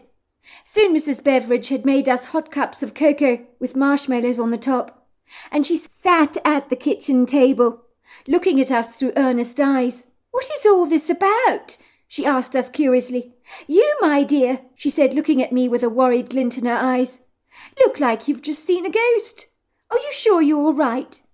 In my experience, young women don't go running into the woods for no reason at all, at such an ungodly hour of the night. What you did was most absurd, if you don't mind my saying so." "Thank you, Mrs. Beveridge," said Nancy, nodding in agreement. "I tried to tell Amelia here that going into the woods in the middle of the night was a bad idea, but she wouldn't take no for an answer. She was most insistent that we went." Mrs. Beveridge's eyes focused intently on me, with an inquiring look. "Well, you know," I said, shrugging my shoulders, "I thought I saw something big going through the trees, that's all." "She thought, Mrs. Beveridge, what my friend is failing to tell you is she thought she saw a Bigfoot. This is coming from my best friend, who, dare I tell you, was scoffing at Philip yesterday during our art class when he was talking about the Fae. Moments later, in the middle of the night, she's waking me up, telling me she thinks she might have seen a Bigfoot." "I've seen a Bigfoot," said Mrs. Beveridge, in such a matter-of-fact way, as if she was talking about feeding the chickens. "You have?" I asked her, my eyes growing wide with astonishment. "Oh, I have," said Mrs. Beveridge.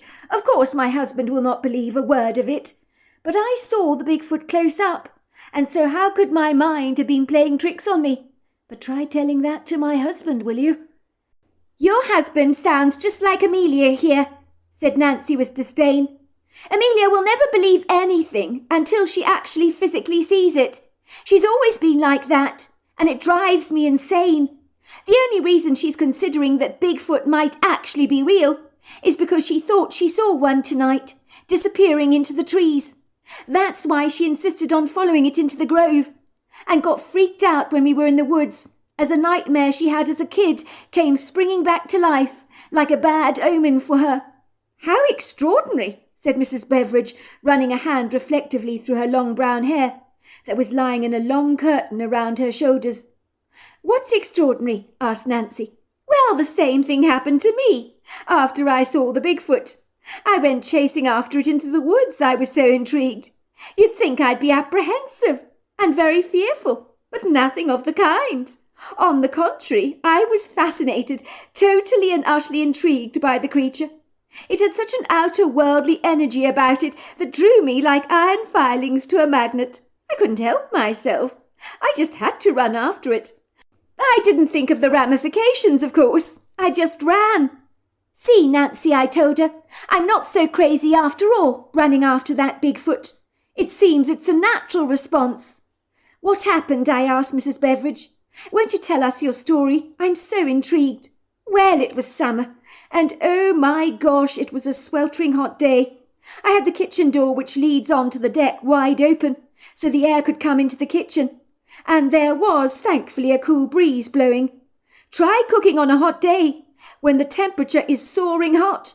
The oven makes it 1,000 times worse.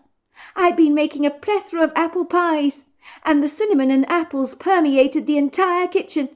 Tell me about it, Mrs. Beveridge. The smells in your kitchen drive me insane. All of us in the art class just can't stop commenting on the delicious food smells that you create. Even when we're outside painting, we can smell them." I patted my stomach appreciatively. "One thing about this place is I shall never get anorexia here." Mrs. Beveridge chuckled. "Funny you say that. A young woman was sent here once precisely for that reason. She had anorexia, and within a day she was actually eating. She returned home 12 pounds heavier, and is now a reformed anorexic, passionate about food. I gather she opened her own restaurant. But anyway, getting back to my story, I was minding my own business in the kitchen, bustling away as I always do. I'd given some apple peelings to Bertie, who, believe it or not, was a significantly slimmer pot-belly pig in those days. Not so much any more, I hasten to say. I can tell you I love being in the kitchen, but on this day the heat was an absolute killer. I mean, sweat was pouring down my face, trickling down the back of my legs. That's how bad it was. But I'd promised to bake over 100 apple pies for an order I'd received for a wedding party that some young lady was having. The woman in question is a very good family friend who tasted my apple pie and begged me to make it for her wedding.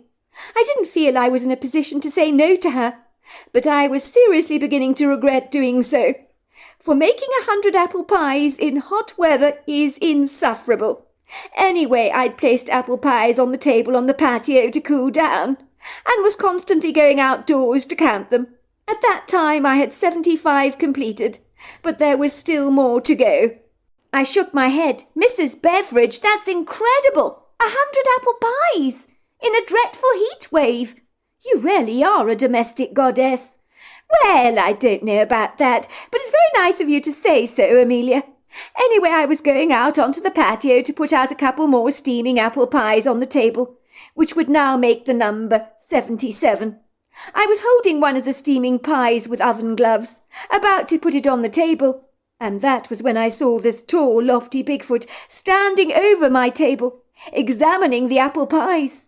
And I knew she wanted one. She was drooling. She'd picked one apple pie up in her hands and was smelling it, and when she saw me staring at her, she hurriedly put down the apple pie and ran as fast as she could into the woodgrove. I think she was upset that she'd been seen by me. I ran after her with a cool apple pie in my hand, calling after her, "Please don't go! Wait! I want to give you an apple pie!" I ran into the woods looking for her. I knew she was there. I could feel her eyes on me, but I could see nothing. I was so disappointed. I just said, "I'm putting this apple pie on this tree branch over here. Please bring the glass container back for me." Of course, I didn't believe she would. But the very next day, as true as eggs is eggs, not only did I receive my glass bowl back, but there was a large fish in the glass container, which I cooked for lunch that day, and it was absolutely delicious.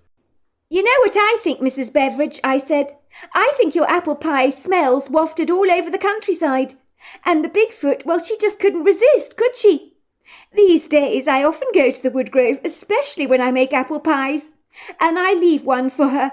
She always returns my glass container, usually with some kind of gift inside it. More often it's a fish, although I've received stones, bird nests, ginseng, stuff like that from her. But I've never seen her again, I hasten to say. But I know she's out there. I tell my husband this, but he doesn't believe a word of it." "But what about the fish you received in the glass container? How does your husband explain that conundrum?" "Well, he thinks someone from town dropped it off anonymously for me, because I do charitable things for people, you see." "That's ridiculous," I said. "Well, it is what it is. Mrs. Beveridge, do you think the yellow eyes and the black blob that Amelia saw staring at her through the trees tonight could have been the very same Bigfoot you encountered that day, the one you caught sniffing your apple pie?" "Very possibly, and more than likely," said Mrs. Beveridge. "I wouldn't be at all surprised. It's interesting, Amelia, if you've had this nightmare as a child. It suggests to me that it's not by random chance you're at this art retreat. I suspect it wasn't a monster you saw in your dream after all, but a benign, benevolent Bigfoot that means you no harm. Maybe telepathically the Bigfoot was reaching out to you through your dreams, but you misinterpreted the yellow eyes as something menacing. Either that, or you had some kind of prognostication. Who knows? But I will say this to you. I will never forget that Bigfoot's dark eyes as she looked at me that day. Oh, they were beautiful, so very kind. My old grandmother used to say that eyes are the window of the soul, and you can see a person's heart through their eyes. I think she's right, you know. I don't know if you've ever watched a serial killer on television before, but if you look at their eyes, they're as cold as ice, dead, devoid of any emotion." "Mrs. Beveridge, how did you know that the Bigfoot was actually female?" I asked her. "Well, it's obvious, isn't it? She had breasts, small breasts, but also a very gentle feminine energy. I could feel it. I felt a distinct connection with her, and I so wanted to give her an apple pie, because of all the people who have drooled over my apple pies over the years, no one has looked at them with the longing I saw on her face."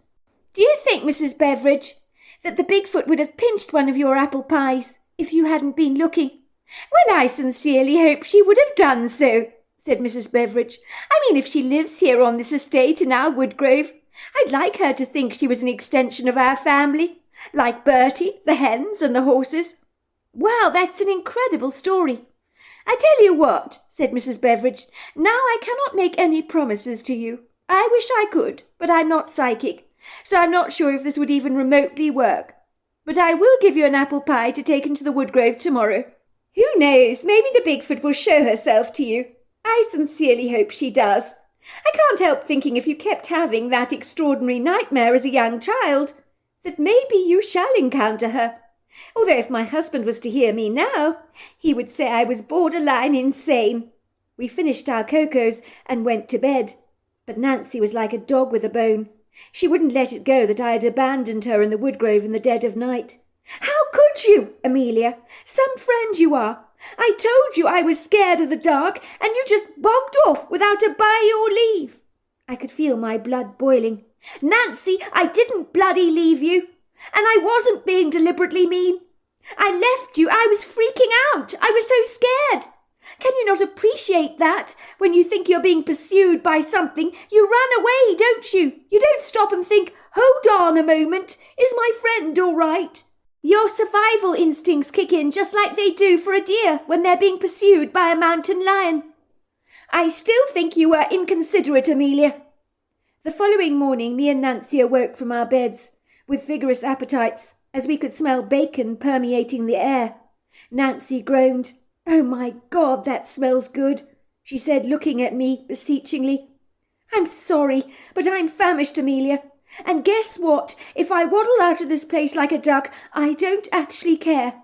We're never ever going to get food like this again, so I fully intend to enjoy it.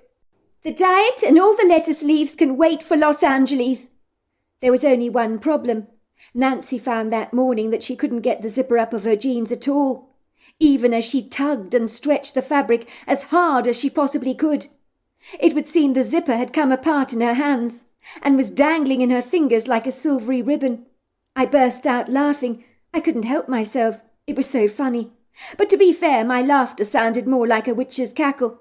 It was hilarious to see the roll of blubber over my friend's stomach that had not existed a week before. It was kind of satisfying to know that my skinny friend would appreciate how annoying it is to carry a few extra pounds that was seemingly impossible to shift. In the past, she had ridiculed me for making such complaints. Nancy's face went white. She wasn't amused. "That's it, Amelia. I'm going to have to wear one of your jeans. I cannot fit into any of my stuff anymore. I can't believe this has happened to me," she bleated. "Well, you shouldn't wear such snug-fitting clothes, should you?" I griped. "I mean, don't you own any baggy stuff like a normal person does?"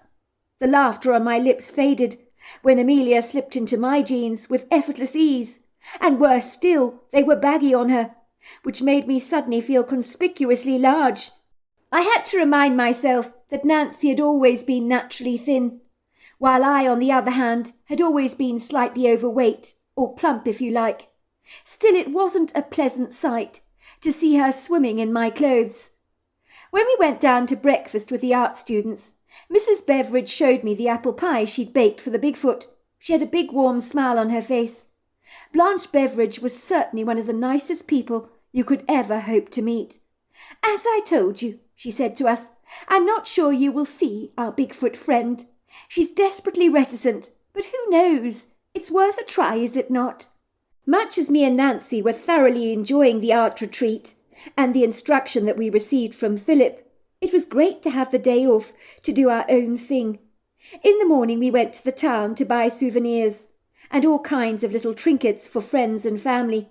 We bought T-shirts, stickers, mugs, teddy bears, packets of fudge, posters, and bags with a sign on them that read, "Want a break? Look no further than the mountains." In the afternoon we happily returned back to home base, with our hearts fully set on taking a stroll in the woods, in the hope we might encounter the Bigfoot.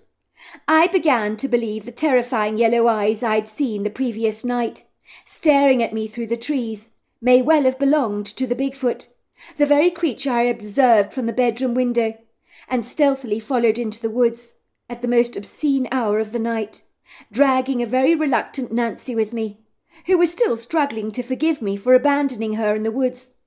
I suppose I couldn't really blame her. If the boot were indeed on the other foot, I would have been as mad as hell with her. When Mrs. Beveridge told us her incredulous story, she was such a credible woman, I believed her at once. I was certain the Bigfoot was real. If that was the case, why had I doubted Philip and his story about the Fae? Maybe my mind was beginning to shift, and the cynicism in me fade like the dye in a pair of blue jeans.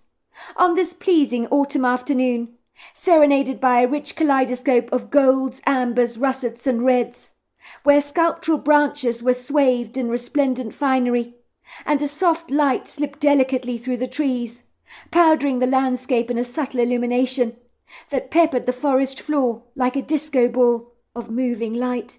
We trudged through the trees wearing our walking boots, jeans and sweaters. We could see insects dancing in the prisms of light, buzzing and circulating around the woodland flowers, and hear the fluttering of feathers above our heads as the birds flew in the branches, trilling their pretty bird song high up in the trees. It felt rather ridiculous to be walking into the depths of the wood, with an apple pie in my hand, and the ground so bumpy, rippled with jagged rocks. I very nearly fell over, and the apple pie could have gone flying across the forest floor. Luckily Nancy stopped me in time and steadied me so that I didn't go collapsing into a heap. "Honestly, Amelia," she sighed in exasperation, "watch where you're going, or we won't have anything to leave the Bigfoot." Finally we found a tree stump that had been cut down and looked like a rounded miniature table in the middle of the woods, and that was where we decided to put the apple pie. "What do we do now?" I asked Nancy, once we'd placed the apple pie on the stump.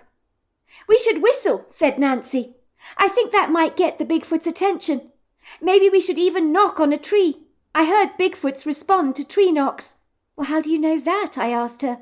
Nancy shrugged. "I don't know, I just think I remember hearing it somewhere." "Fine," I said. "Let's give it a try. But I'm warning you, I can't whistle." Nancy found a stone and began to bang a tree trunk with the stone 7 times, and then she let out a whistle. "You're good," I said, amazed. "That really is incredible." We sat there very impatiently, I might add, on the forest floor, our knees crossed, waiting and hoping that the female Bigfoot would make an appearance, or at the very least respond to our whistles and wood knocks. I mean, seriously, who were we kidding? All we could hear was the birds' twitter, but beyond the swaying trees and the cool breeze, we heard nothing. "Well," I said, rising to my feet, "we've done what we could, haven't we? We'll leave the apple pie for the Bigfoot on the tree stump over there. She'll know it's from Mrs. Beveridge, I'm sure. But she's obviously not coming, so let's make tracks back to the farmhouse."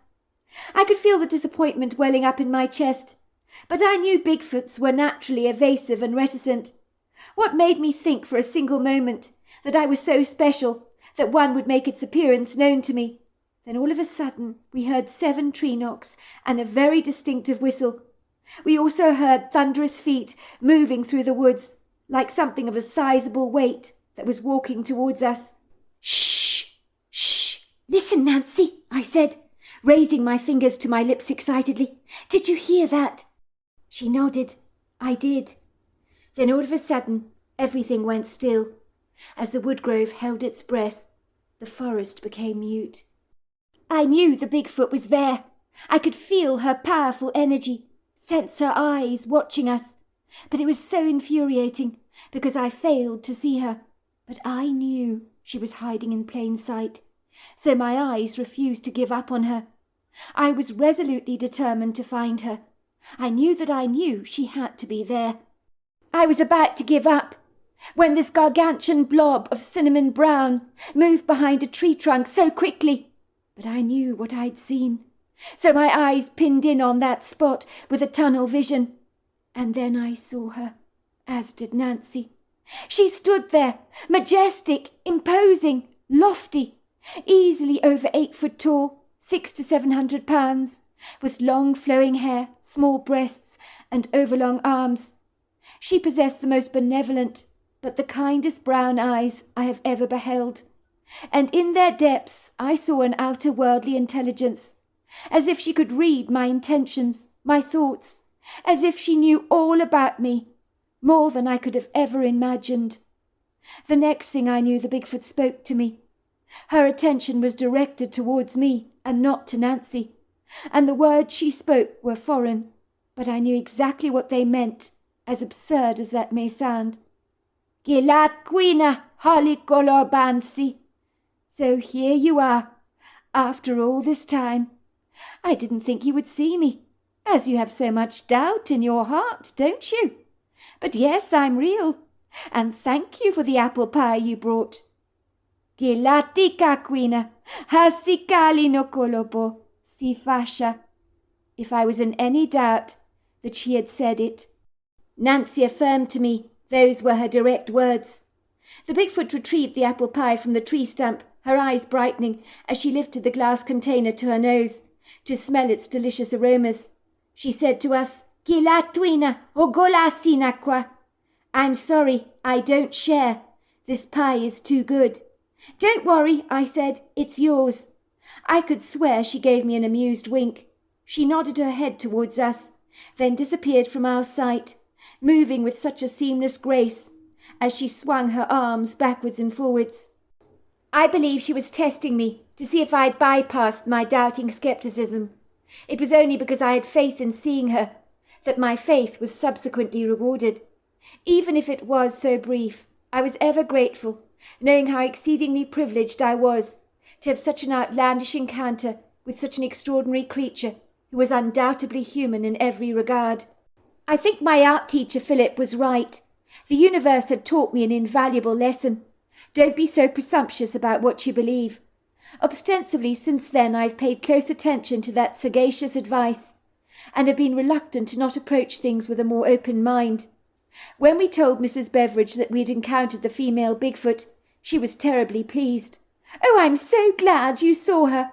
I had a funny feeling you would. Some things are just meant to be, aren't they? The next day during our tea break on the art course, I took my teacher to one side. I owe you an apology, Philip, I told him. Let's just say the universe has shown me indirectly that there are rarely more things on heaven and earth than you ever imagined possible.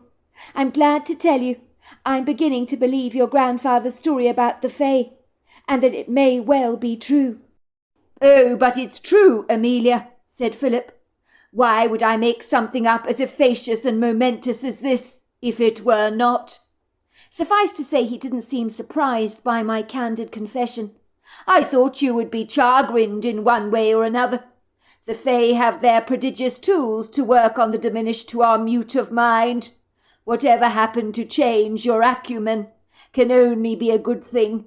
There is nothing worse in this life than a hardened cynic. People who have no faith and struggle to believe in the afterlife, for example, are the very ones who have the most difficult time passing to the next world. They don't believe in anything beyond this life. So during the dying process they are filled with great fear and trepidation. Ask any nurse that works with the dying. They'll tell you that. They're the ones who struggle the most. All these years later, I think of that art retreat as one of the most profound, sententious experiences of my life, and it changed me from a naysayer to a protagonist, and now my life is all the more richer. And now these days I believe anything is possible. As for my brother, when he asked me, "How was it in regards to your holiday break at that little art retreat in the mountains?" I told him, it wasn't so little as it happens, and it was one of the best adventure holidays I've ever been on. As like a closed rose petal in the backyard, I've finally opened. "Really? You do surprise me," he said. "I wouldn't think painting would be that fun." You don't know the half of it, I told him. So there you are. That's my story. Dear Sarah, and all your lovely listeners, I never realised the world was such a small place, or that a random sighting of a stranger at a boutique in Manhattan could inject themselves into my life in a pinprick moment, almost like an eye peeking at you through the clouds, watching your every move, taking down notes to be used for or against you in the process. This unlikely stranger had been privy to witnessing me in one of my less favourable moments that had cast my character in a shamefully unsavoury light, when my boundaries of right and wrong had become somewhat twisted, blurry, and distorted. It had happened in a second of impulsive madness, when I did not engage common sense, when I failed to consider the ramifications of what I was actually doing. That was clear to see, with a blazing red warning sign in the boutique window which read, "Thieves will be prosecuted." I had done something I had regretted, and this unlikely witness of my shameful secret had seen it all with her very own eyes. But I would never cross paths with her again. Or would I? The chances were as remote, surely, as finding a flying saucer parked in your backyard, with 4-foot green men trudging over to your front door to ask you if you knew the way to Uranus, because they were terribly lost. Well, that was what I thought anyway. More fool me. I had passed fleeting strangers hundreds and hundreds of times before, in the streets or in the New York subway. So many of them. They were like a vast colony of ants, all carrying their own eggs, caught up in their own lives. People whose paths I would unlikely ever cross again. I mean, New York is a large place, with a population of over 8.5 million people.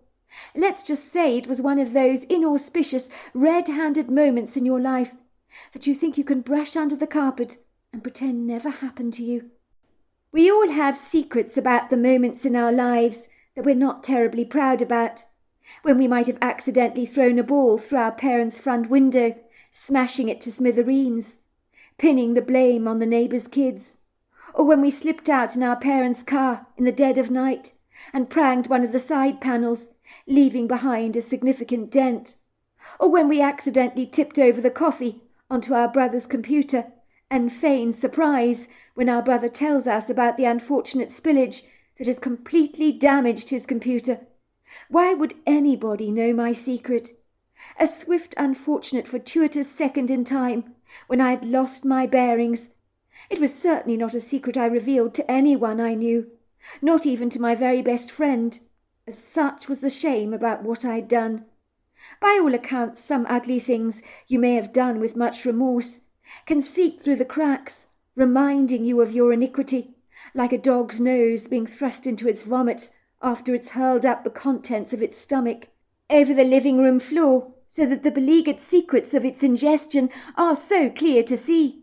And if you wondered who ate all the hot dogs you left on the patio table next to the barbecue that had mysteriously just vanished, you need look no further than the living-room floor, and the guilty party that is standing sheepishly over his vomit, looking at you through dark eyes that tell you, "I didn't do it. I didn't do it. Why are you looking at me?" My story began when I was doing a course at Parsons School of Design, a master program in web page and digital design. I was making extra money on the side as a waitress at an up-and-coming restaurant chain in Manhattan. One of the waitresses was the boss's daughter, a girl called Bree Cunningham Barker. We became close friends when I was kicked out of my apartment by my long-suffering landlord, when I failed to meet my monthly rent. I was stuck between a rock and a hard place as to where to go. My choices were pitifully pathetic and almost tragic, but it would be Bree Cunningham Barker who would rescue me from my desolate plight, without making me feel like a failure. She was soon to become a rare treasure and my very best friend. By all accounts, I was homeless, but I did have 2 backup plans to fall back on in such dire circumstances, when the idea of living in my car for weeks at a time was not something I could gladly entertain. My backup plans left me feeling a little frayed at the edges, like a cat on a hot tin roof. I knew if the worst came to the worst, I could go and stay at my sister's apartment in Manhattan. She was married and had a 2-year-old boy called Pierre. But my toffee-nosed sister Candace was a success story in my family. Well, at least that's what she conceitedly thought, as did my parents. If you can consider marrying a wealthy man automatically makes you successful, which my parents clearly thought it did. Me, on the other hand, I was not so sure about that. Candace always made me feel conspicuously small, and when I was in her cushy, very luxurious apartment, I was always made to feel as if I was the unwanted, very foolish little fledgling that fell out of my mother's nest and had to be exceedingly grateful to be rescued.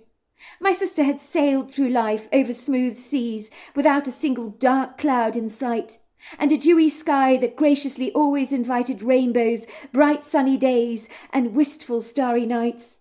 She was a kind of person where everything she could have ever wanted miraculously just landed in her lap, like that random stranger on a golfing green that keeps hitting the hole-in-one, without any former training, not because he's proficiently skilled by any manner of means as a gopher, but due to the fact that he's auspiciously lucky, as if he was born under a four-leaf clover. Believe me, you get people like that. I know because my sister is one of those annoyingly lucky people, and although I love her, sometimes I don't like her very much. But I mean, can you blame me? Growing up, I was always the one getting the short end of the straw, wearing my sister's cast-offs, or the one that was overlooked when it came to my class at school, for being picked out for the sports team, whereas my popular sister was everybody's first choice. No one ever overlooked Candace.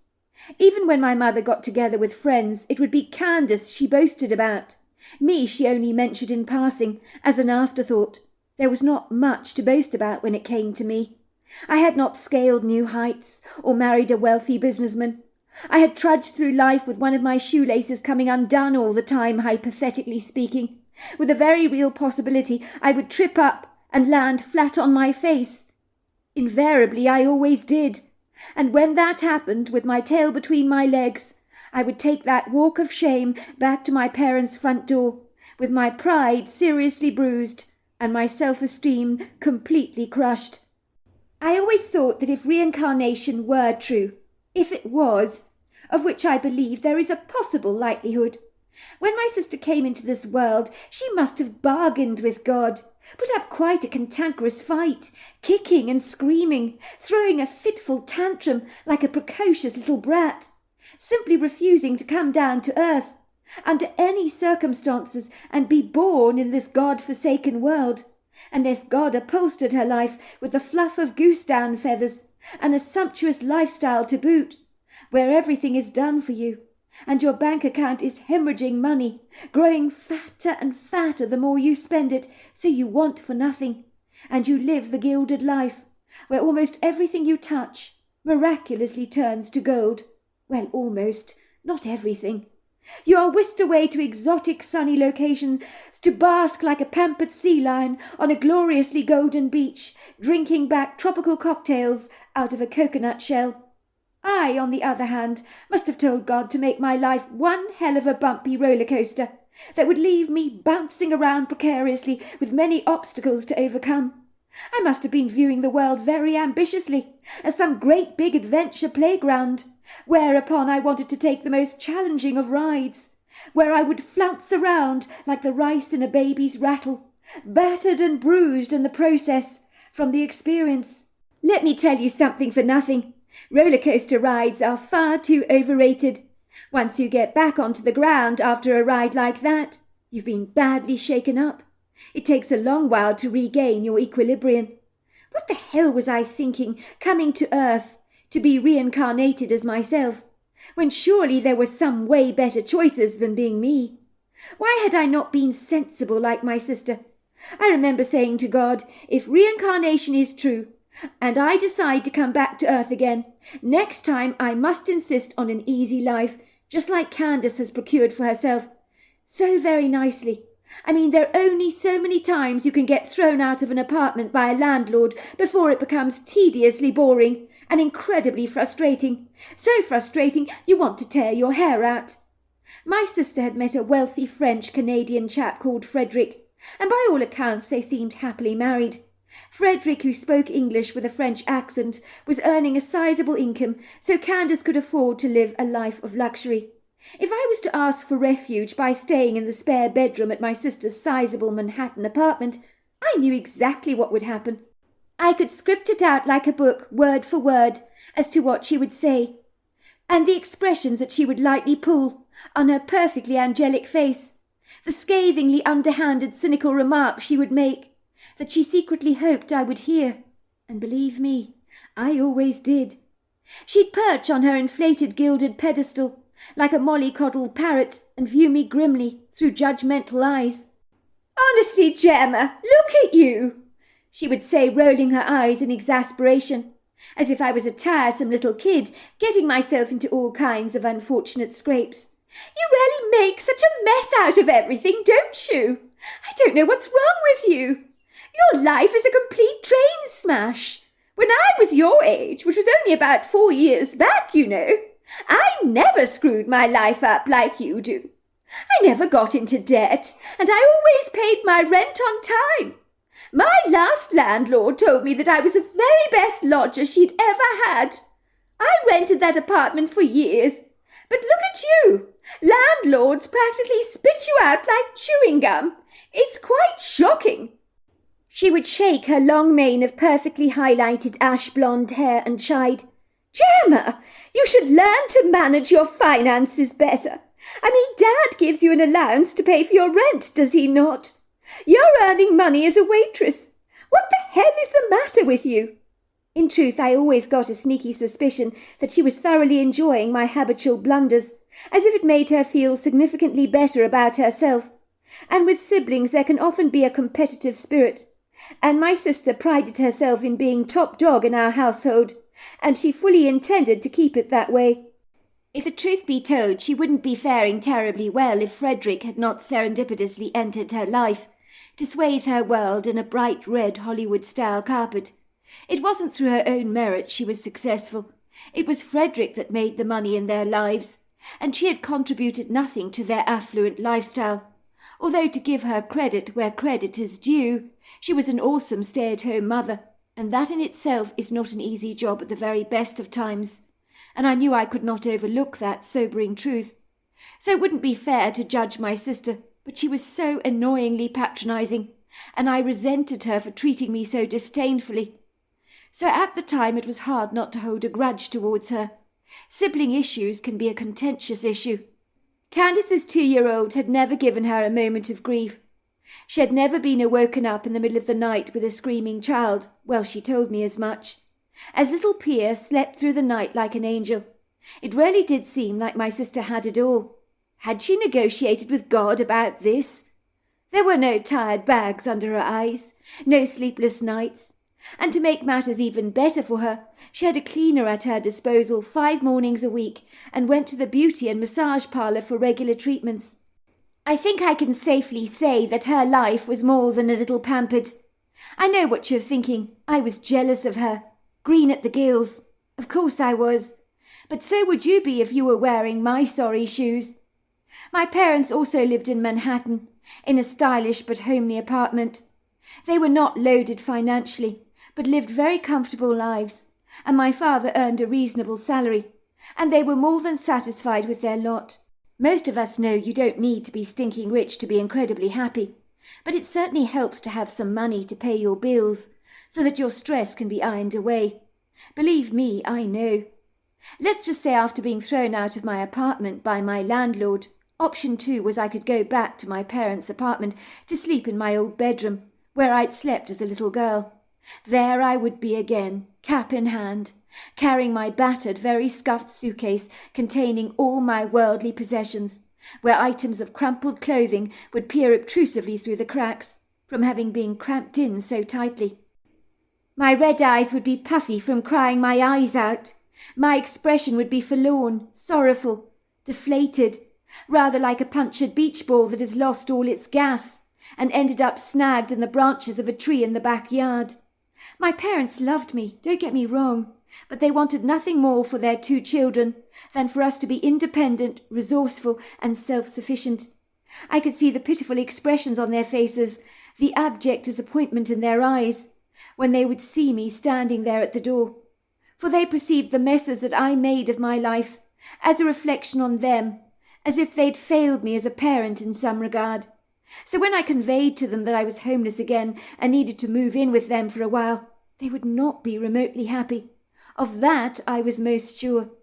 My mother would likely stand outside their polished navy blue front door, with the burnished bronze horseshoe knocker, her blue eyes skimming over me so sadly, as if I was an orphaned, half-drowned kitten she had found standing on her front doorstep, shivering from the cold. It was, I suspect, a little like when a pair of eagle parents throw their eaglets into the sky, expecting them to fly off on their own, to become independent, self-sufficient, to hunt for themselves. They don't expect their little eaglets to come running back with open beaks, expecting their parents to feed them again. My mother would put her hand defiantly on her hips, letting out an exaggerated sigh, "Oh," as if to say, "Not you again." "I'm sorry, Mum," I would say, tears spilling down my cheeks. I've got nowhere to go. I'm homeless. My horrible, horrible landlord kicked me out. Can you believe it? How could he do that to me? He's such a mean, mean man. I doubt he was being mean, Gemma, my mother would say. That would make every landlord that's thrown you out mean. He has to make a living like the next man. And if you're not going to pay your rent on time, you'll suffer the consequences. That's the way the world works, Gemma. My mother would lovingly put her arm around me. I would cry into her shoulders, so that I wet her beautiful blouse. It's all right, sweetheart. Let it out. Have a good cry, she would say, patting me on the back to comfort me, like she had done 1,000 times before when I was a little girl. Our home is always your home. You know that. Never be too proud to come home when needs must. The truth was, I was too proud to come back home, or go to my sister's house. It was like standing in the middle of the road holding a sign in my hands saying, I'm a loser. That's exactly how I felt. There are only so many times that you can go running back to your parents to ask them to bail you out yet again. What the hell was wrong with me? Why couldn't I make my life work? My mother may not have realized it, but even though she lovingly welcomed me back into my family home with open arms, she wore her disenchantment on her face as translucently as a pane of glass, so that I could almost read her mind. I would see her biting her lip as she studied me through pale blue eyes that would crinkle up on the corners sorrowfully. Every time I came home, I would see she had gained a few more grey hairs and some lines on her face. I perceived that I rarely was making my parents age before their time, for in the golden years of their lives I was injecting into their tranquil retirement all my problems and passing them on to them like a game of pass the parcel, and I hated myself for this. My mother, like my sister, would always wear a judgmental look on her face. I could swear, in their previous non-human incarnation, those two were definitely vouchers. The only difference with my mother and sister is that my mother never gloated about the messes I made of my life, but saw them as in some way her fault, whereas my sister secretly delighted in all my boo-boos. She liked to be the self-righteous one that could do no wrong, the cherry on top of the cake, so to speak. I was the cherry that rolled onto the floor and got trodden on by the dog. So what happened this time? My mother would ask me. Why are you homeless yet again, Gemma? Me and your father have tried so hard to teach you to be resourceful, to teach you to be independent, but you keep laddering your life like a pair of silk stockings over and over again. Your father gives you money to pay your rent, to cover your food costs, and you're working as a waitress. What on earth is going wrong? Why are you not making ends meet? Your father gives you more than enough money, does he not? He's not a walking cash dispenser, you know. I would grimace, my face reddening with embarrassment. It's hard. My car's guzzling petrol. It needed a lot of work done on it. The costs were crazy expensive. My mother frowned. I told you that car you purchased was an absolute disaster. It's eating up money. It would be so much better if you relied on public transport. You really don't need a car. Your sister never had a car. You've got to be practical, Gemma. The only reason me and your father are tough on you is because we're not getting any younger. We had you and your sister late in life. What's going to happen if we're not around to pick up the pieces, if your life implodes? We might not be here to help you. What if you end up on the street living out of a cardboard box one day? I can't bear to think about it. It grieves my heart so greatly. She threw her arms around her face despairingly. That's what could happen if we're not around. And if that happened, I'd be turning in my grave. Certainly not resting in peace, I assure you of that. I would shrug my shoulders and repeat, I'm sorry, Mum. I really am. Like I'd done 1,000 times before. I just guess I ran out of money. I was kicked out of my rental apartment, but once I've got my college degree and I get a job, everything's going to be just fine, I promise you. But is it, Gemma? Is it really going to be fine? My mother had asked me scathingly. Once you're bad with money, you're always bad with money. I've heard dreadful stories, you know, of millionaires who've won money on the lottery or made a fortune for themselves, but they couldn't manage their money appropriately and ended up on the streets. It happens, you know. You need to get your act together, my sweetheart. Honestly, Gemma, why can't you be sensible like your sister Candace? She's got a wonderful husband and a 2-year-old child, but look at you. You're not managing to make ends meet. She would shake her head and look at my father in exasperation. Gemma is back home again, she would tell him. She's run out of money again. My father would shake his head sorrowfully.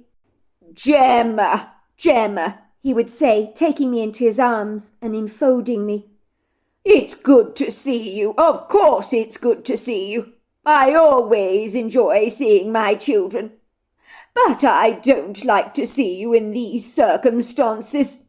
I give you a reasonable allowance, do I not? And you work at a restaurant as a waitress. Why can't you make your money work for you? It really is so disappointing, love. Did my parents have any comprehension how tough it was out there as a young student? In truth, my parents were right.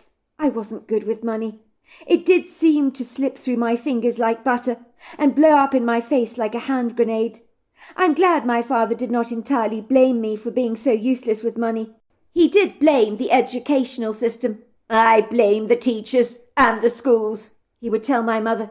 They don't teach our children about things in life that matter, things that are consequential, like how to be entrepreneurs, how to be self-sufficient, resourceful, inventive, how to manage and invest money, how to engage in relationships with people, how to survive in the wild, how to plant your own crops. Instead, they teach them American history and a bunch of supercilious, redundant stuff that never serves their best interests. We should be teaching our children how to thrive in life, how to survive in adverse circumstances. Not half this academic mumbo-jumbo that will never help them much in the game of life. I'm glad my father did not entirely blame me for my failings, and he did have a point.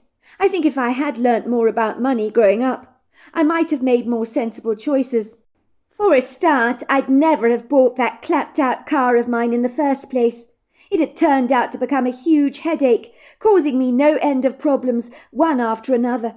The cantankerous thing was always breaking down on me and costing a fortune for me to fix. The last mechanic told me I should sell it for scrap metal, but I couldn't do that. Not after all the money I'd invested in the damn thing. What were the words he used when he spoke to me about my car? Ma'am, spending so much money on this thing is throwing good money after bad. You'd be better off selling this thing for scrap metal if you asked me, if you want my honest opinion. His opinion I did not want. So on this inauspicious day, when the obstinate, intractable, iron-hearted landlord of mine had thrown me out of my apartment so dispassionately, my conflicting mind kept tossing between option 1 and option 2. I even threw a coin to decide where I should go. The coin kept flipping to heads, which was my parents' house. But how many grey hairs would my mother have on her head this time round? Could I bear to see the lamenting in her blue eyes? If I went to my sister's, could I bear her scoffing at me yet again, giving me a lengthy rendition on just what a failure I was, and a bitter disappointment to our parents? She knew how to kick a dog when it was down, and she could kick very hard. I'd endured enough of her put-downs to last an entire lifetime. I had my worldly possessions buried in the trunk of my clapped-out car, and I predicted that by the end of the shift I'd be driving to my parents' house. I arrived at the restaurant for my waitressing job, looking like a rag doll with all its stuffing knocked out of it. I mean, I was a proud 23-year-old woman. My self-respect was beginning to crumble. That evening went by in a blind, foggy haze, but I performed my job adequately enough, as if I was on autopilot, driving through the veiled mist of my despair that had preoccupied all my attention. Towards the end of the evening I had taken a tray of drinks to a table, and on my journey there, for some reason my grip on the tray had loosened. It fell on the floor, with a mighty thunderous crash. All the glasses shattered and broke into tiny shards, and alcohol seeped all over the floor like liquid blood, leaving everyone in the restaurant staring at me in abject astonishment, possibly wondering how anyone could be so cack-handed and ungainly. I had been like a bull in a china shop all evening, dropping things clumsily like my pen several times, bumping into the waitressing staff and customers. And now this. Could things get even more humiliating than they actually were? I wanted the ground to swallow me up whole, and the audience of spectators to stop staring at me, as if I was the star of the show that they'd happily enjoy ridiculing. It was then that I ran into the bathroom, locking myself up in the toilet cubicle, where I sobbed and sobbed and sobbed. Soon I heard a little tap on the toilet cubicle. "Gemma, it's me. Are you there? Please, please don't be sad. I can't bear it when you're sad. Nothing is so bad. It's not worth sobbing your heart over, I promise you, whatever it is." It was the voice of Bree Cunningham Barker, one of the kindest people I've ever met. "Don't worry about the mess out there. I'm cleaning it up for you as I speak. Please don't cry. It's just been a long, tiring shift, that's all. You're tired. Things happen when you're exhausted, and for the record, no one is laughing at you. Everybody was just concerned. They were glad that you didn't get hurt by any of that glass. It's not your fault this happened. Mistakes happen to the best of us, I promise you. Don't blame yourself for any of this." "It's not that," I howled. "It's my landlord. He threw me out of my apartment, and I've got to go back to my parents' house and face the humiliation all over again." I sniffed. "You should see the way they looked at me last time I was there. I'm such a disappointment to them, because I can't seem to make my life work. They're always complaining that I'm not like my sister, who's so brilliant in every way. But I'm just a failure compared to her. She's so wonderful. I'm the disaster in this family." "Well, if that's what this is all about, you can dry your tears up. Move in with me. I've got a spare bedroom. My dad pays for my apartment. It would be great to have a flatmate." "But are you sure? You don't even know me very well. I could be a nightmare to live with for all you know. Are you trying to put me off inviting you to stay at my apartment? Because you're not succeeding. I want you to move in. If it doesn't work out, we can make other plans. But it would be good to have a friend. It can feel quite lonely in the apartment at times, and it would be nice to order takeout for two instead of just one. Eating alone is not all it's cracked up to be, I assure you." I hasten to say, Bree had soon become my very best friend, and we had so much fun together in her apartment, and my parents were beginning to believe my life was not such a train smash after all. But even though I was living with Bree rent-free, I insisted on paying my way whenever I could, and it would seem my money had a habit of whittling away as it always had done. My car was still gobbling up cash like a hungry inferno, but I refused to get rid of it, despite the well-meaning advice given to me at the repair shop. It offered me some form of independence that I was not willing to relinquish, and I had spent so much on the thing I just wasn't willing to throw away. That was probably why I was so bad with money.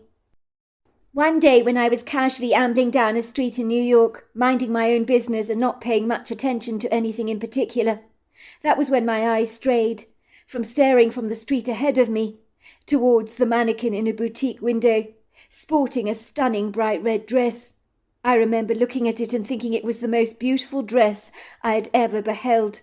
I was bewitched by this dress, as if locked under a mesmerizing witch's spell that had turned the dress into something irresistible. It quite literally took my breath away. I could feel my heart fluttering excitedly in my chest, like moths flapping around a light bulb, as a longing to own this dress overcame me. I'd never been remotely materialistic, or even very influenced by fashion trends of any kind, but this unique dress in the boutique window seemed to beckon to me, as if it was calling my name, and whispering into my ears tauntingly, "Go on, you know you want to. You want to own me, don't you? You can't resist. Of course you want to take me home with you. Imagine how beautiful you would look if you were to put me on." My indignant mind was shouting back angrily at the dress to leave me the hell alone. But visions of the exquisite dress and its silky, sensuous fabric seeped into my mind unapologetically, like the leaking rainwater in a damaged roof. I could imagine the smooth, silky feel of the luxuriously extravagant fabric against my skin. Envisage what it would look like against my long dark hair and fair complexion. I'd feel $1 million in a dress like this, as this dress could turn an ugly toad into a princess without the intervention of a fairy godmother. I knew I daren't go into the French chiffon boutique.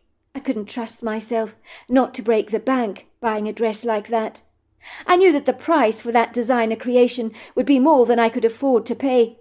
So I avoided going into that boutique, but unfortunately for 4 days in a row, I walked past that red dress in the window, and every time I stared at it in wondrous awe.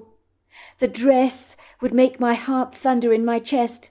My mind would wage war with my resolve and self-control, and it was all beginning to weaken. Who knew that a simple piece of fabric could turn me into a quivering lump of jelly? This was ridiculously insane, but I couldn't help myself. I was completely beguiled, as if the dress had some kind of powerful hold over me. It was on the 5th day, as I stared at that dress longingly in the boutique window. A deep yearning came over me. I told myself, what harm could it do just to have a look at it? I would only be looking after all, nothing more than that. There were a few people in the boutique sifting through the fashionable merchandise on display, and every dress in that boutique was nothing short of stunning and individualistic. The clothes were stylish, slinky but quirky, with a bohemian twist that gave them an unusual edge. The owner appeared to be busy serving customers, ringing up purchases, placing them in cream and gold cardboard bags with the logo on it which read the French chiffon. The owner of the boutique looked like a Barbie doll herself. Long, thin legs, blonde hair, and so much exaggerated rouge on her cheeks, along with long eyelashes that would make a spider's legs look short. She nodded at me and told me she would be with me in a moment, but her gaze skimmed over my unfashionable attire with a suppressed snigger. She was probably thinking I did not belong in a high-end boutique like this, and she was right. This was the kind of boutique that demanded deep pockets, and deep pockets I did not have. I bustled over to the hangars where a few of these ravishing exclusive red designer creations were lined up in a neat row, and one of them was in my size. Now it really was calling out my name, with trumpets blasting and blowing through the skies of my imagination. I glanced at the price tag and inwardly groaned. This dress was furiously expensive. Never in a million months of Sundays could I ever afford it. There was no way. I could see another woman sifting through some dresses opposite me. She was slender, wearing very expensive jeans, very unlike my own, a designer jacket, and a rather nifty pair of cowboy boots. Her hair was swept away from her face in a long ponytail. I decided she was probably in her early 40s. She eyed me kindly through her bright brown eyes that flickered over me and the dress I was holding in my hand. "That dress is absolutely gorgeous, isn't it?" she said approvingly. "You've got very good taste, sugar. I saw it on the mannequin in the window. I'd love to wear a dress like that myself, but for some reason red never looks good on me. It makes me feel very conspicuous. I think with your dark hair it would look extraordinary on you. You should try it on. Let's just say that dress is one of a kind." "You're probably right," I said, giving her a warm smile. "That's why it caught my eye, I guess." "Probably right," she laughed. "Sugar, I'm always right. I'm rarely wrong about anything, and I've got an eye for things, you know." I did not even need any further encouragement, and hurried into the dressing room to try on the dress, which was a dreadful mistake on my part. The dress gave me curves where curves were meant to be. It gave me a figure that I did not even possess, the kind of hourglass look that I longed to have. I stared at myself in the mirror, barely recognizing the beautiful woman staring back at me. That is not me, I thought, peering at myself in the mirror. The dress seemed to transform my appearance, like waving a wand over a grey peahen, turning it into a ravishing peacock. I told you the dress was bewitched. If I walked into a room wearing a dress like this, every eye would be on me. Now my heart was so heavy, when I regretfully replaced the dress onto the hanger to put it back on the rail. It was one of the hardest things I've ever had to do. What the hell was I doing trying on a dress that I could not afford? Now I was going to have a broken heart walking away from it. What a fool I'd been. "Not any good?" the woman had asked me when she watched me hanging the red dress back on the rail. I pulled a face. "No, doesn't fit me very well, I'm afraid," I lied. There was something not very palatable about saying, "It's beautiful, but I can't possibly afford it." I mean, I did have my pride. "You do surprise me, sugar," she said. "I'd have thought that would look absolutely wonderful on you, with your lovely figure and porcelain complexion." She genuinely seemed disappointed. She shrugged her shoulders and said, "Well, you win some and lose some, don't you? It's always the way with dresses, you know. I find sometimes something on the hanger looks magnificent, and then when you put it on, well, it looks like a train smash. Never mind, sugar. Next time you'll have better luck, I'm sure." I nodded gratefully, giving her a watery smile. Every part of me was crying, "Get the dress! Get the dress! Get the dress!" A little voice boomed into my head. "You know you want it! You know you want it!" The lovely woman walked away to look at some designer purses on a stand, occasionally looking up at me, flashing me an encouraging smile. My fingers fingered the red dress. I stared at it again, and in that moment I knew I had to have it. I glanced around at the boutique furtively. Was anyone looking? Could I get away with stuffing the dress into my purse and walking out? Everybody appeared busy, and in a moment of brazen stupidity that I would always regret, I grabbed the dress as fast as I could, stuffing it into my purse on impulse, and with my heart thundering a dime to a dozen, I hastily began to march towards the door of the boutique, holding my breath, my heart thundering violently in my chest like a frightened bird. My worst fears were confirmed when the security guard with a walrus moustache and brown ferret-like eyes pulled me over. "Ma'am," he said, stiffening, "I'd like you to open up your purse for me. I need you to walk over to the counter. I think you've got something in there that does not belong to you." My face went crimson. My skin heated up several temperatures as my cheeks burned. My knees buckled beneath me. I wanted to run away as fast as I could. Get the hell out of this shop. But I was frozen to the spot, my mouth opening and closing like a goldfish. The security guard beckoned me over to the counter, where the owner of the shop was dealing with a customer's transaction. Then, with his puffed-up sense of importance and his inflated smugness, he prized open my purse, pulling out the red dress, so that all eyes in the shop were now pinned on me. The silence of the shoppers left me feeling as conspicuous as a goldfish in a bowl. I even heard one woman chattering under her breath something about, "All thieves, they need locking up. They need locking up." I wanted the ground to swallow me whole. I felt as if I was dying in my humiliation. I don't think I recall a time that I felt more ashamed. I knew what I had done was very wrong. "Ma'am, can you explain to me what this dress was doing in your purse?" he asked me, his eyes burrowing into me.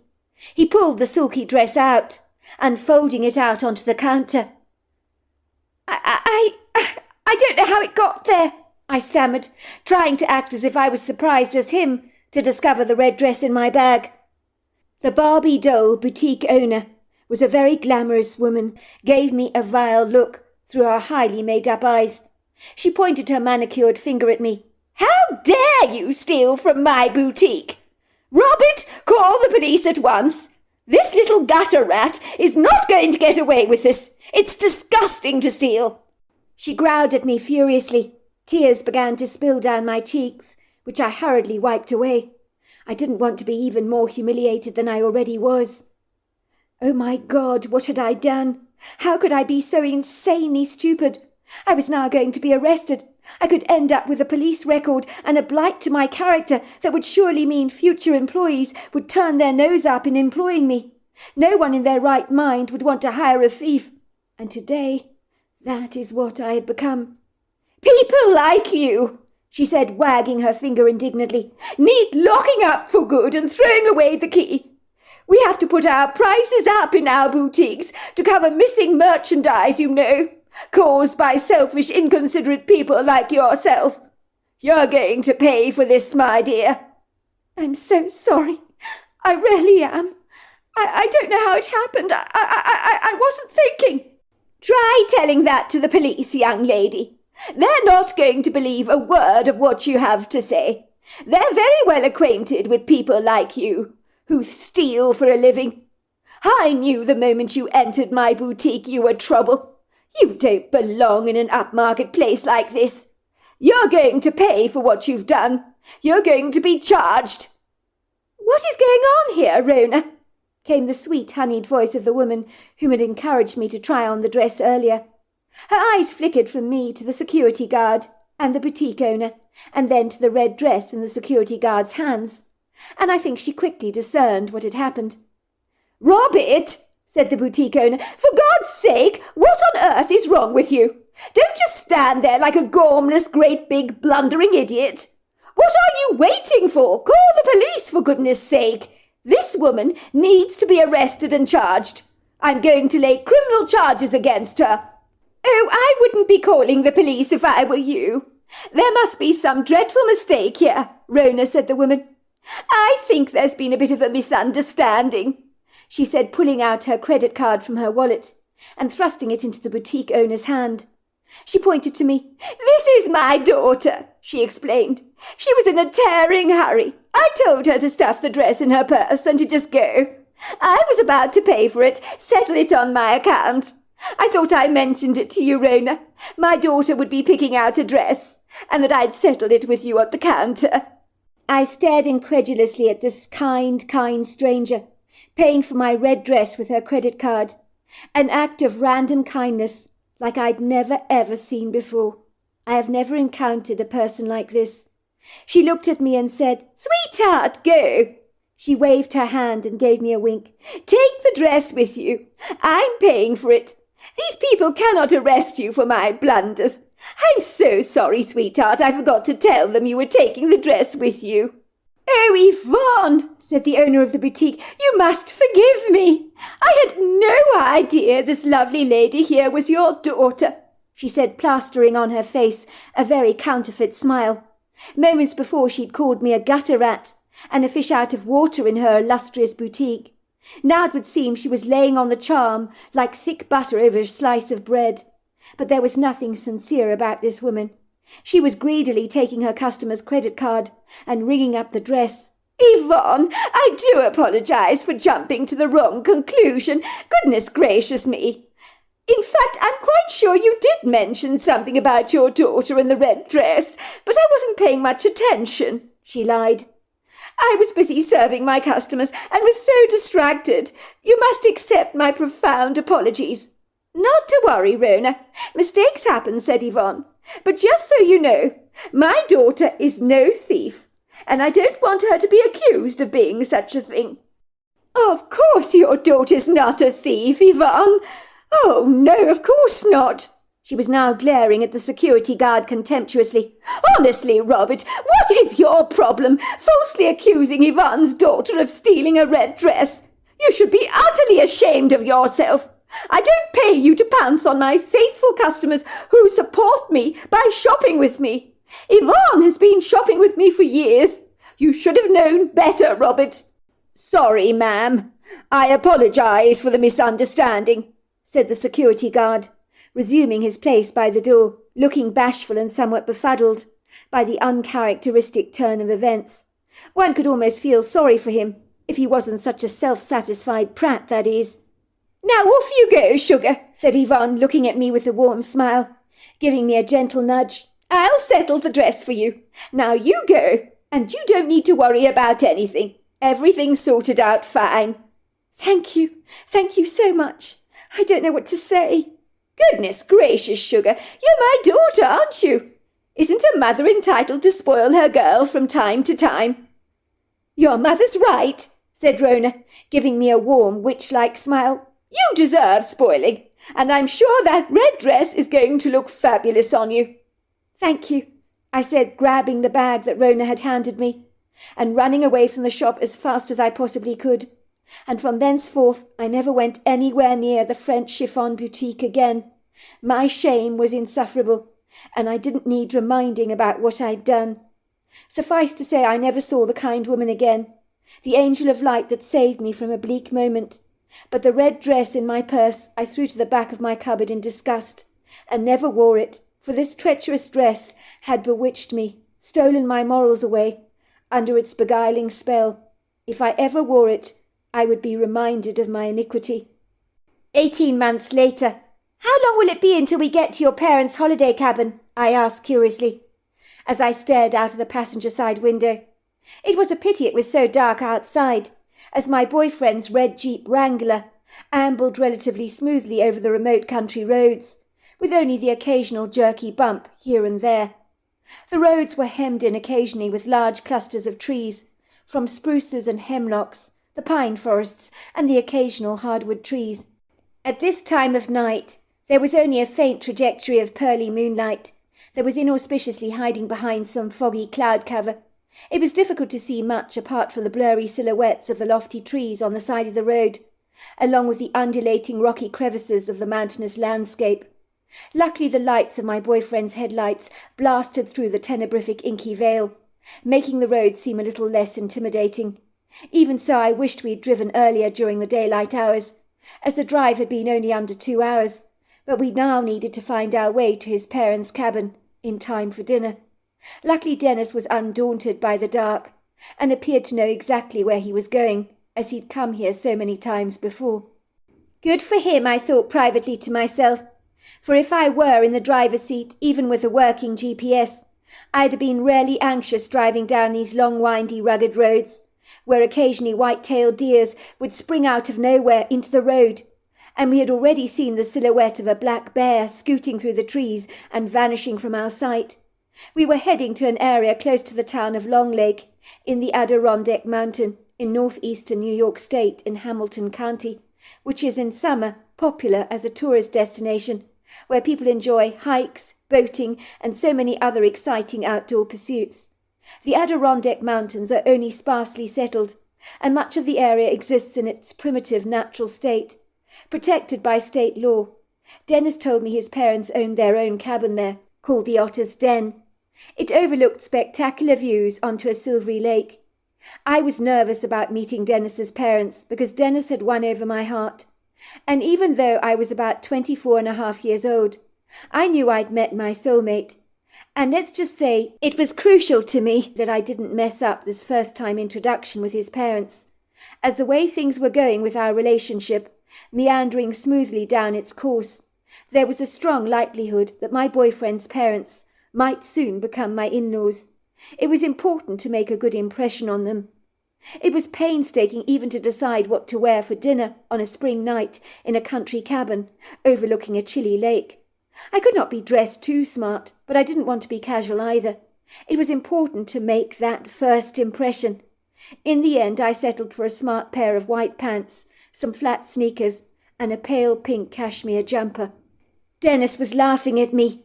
"Look at you, Gemma. You're so nervous," he said, reaching out to give me a nudge.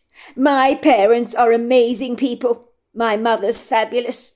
They'll love you. I know they will. You don't need to stand on ceremony with them." "But what if they don't like me?" "Not like you? How could anyone not like you? They would be mad not to like you." Even though the night was an inky black colour, my boyfriend's Jeep Wrangler was soon parked outside a beautiful cabin. From what I could see, it looked spectacular. It was situated amidst the trees, overlooking, I imagine, very prepossessing views onto a sparkling lake, which at this time of the night shimmered under the moon, on its reflectant surfaces. Beyond that, I couldn't see very much, but the light of the cabin in the upper and lower elevations was warm and welcoming. I could see a figure or silhouette standing outside an upper balcony, and then disappearing into the cabin, as feet descended a staircase, and the front door finally opened. A woman was standing there, but I couldn't see her very clearly, because she had enveloped her son in her arms. "Oh, Dennis! Oh, darling, it is so good to see you. I'm so glad you've come for the weekend. And who is this you have with you?" she said, her eyes turning around to examine me. "This, Mum, this is Gemma. She's my girlfriend. I've told you a lot about her." "Oh, how wonderful to meet you, Gemma," said the woman, throwing her arms around me.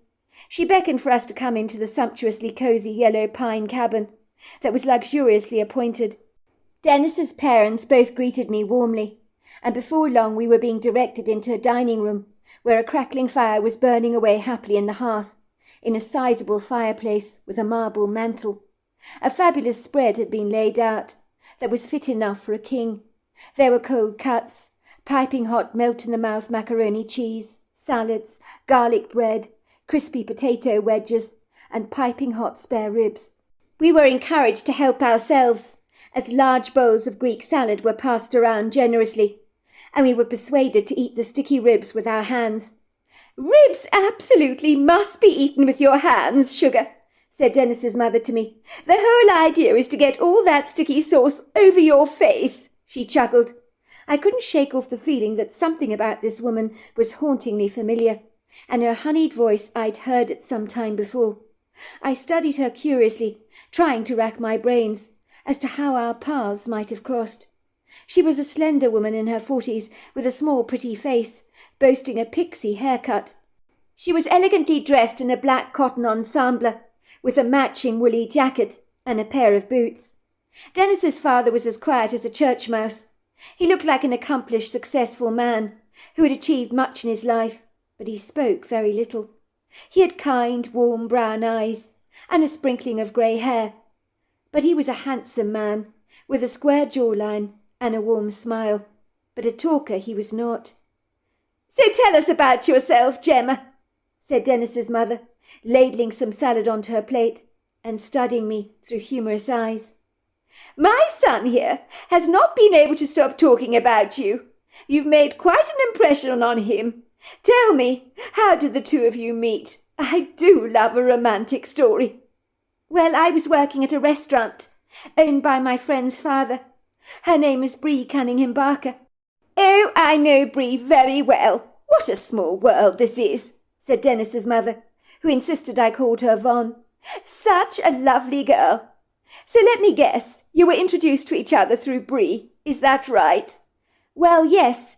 You see, Dennis came to the restaurant for dinner with a couple of his friends, and Bree served them, and at the end of the evening she called me over and introduced me to her friends. And when I met your son, we clicked at once. We've been dating ever since." "Oh, what a wonderful way to meet," said Von. "That's how it was when I was young. Me and George met on a karaoke evening in a bar in downtown Manhattan. So much better than just meeting someone on a dating site, don't you think? But then I am an old-fashioned girl, and I like doing things the old-fashioned way. Nowadays, everybody has a different way of doing things, which doesn't really, tick my boxes." "Well, it was a great way to meet, I have to admit." "I've never been happier, Mum," said Dennis proudly. "Gemma's been the rainbow that has entered my life. Things are so much brighter these days because of her." "I can see, son. You're positively glowing," said his mother approvingly. "I've never seen you like this before." "That was delicious, Yvonne," said Dennis's father. "I, for one, am looking forward to some of that apple pie you baked. Believe me, Gemma, when I say that my wife can make a good apple pie, I'm not joking. That's the reason I married her. I always said if I met a woman who could make a good apple pie, that would be my wife. And after I met her on that karaoke evening, I came over to dinner one night, and she served me up this apple pie, and I said, 'That's it. This is the woman I'm going to marry.'" "Oh, isn't my husband ridiculous? But I will tell you, he did tell me that the apple pie, well, that clinched the deal for him.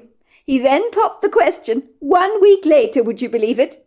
We only went out for it must have been about 2 weeks, and then we were engaged. And we've never looked back, I have to say. When you know, you know."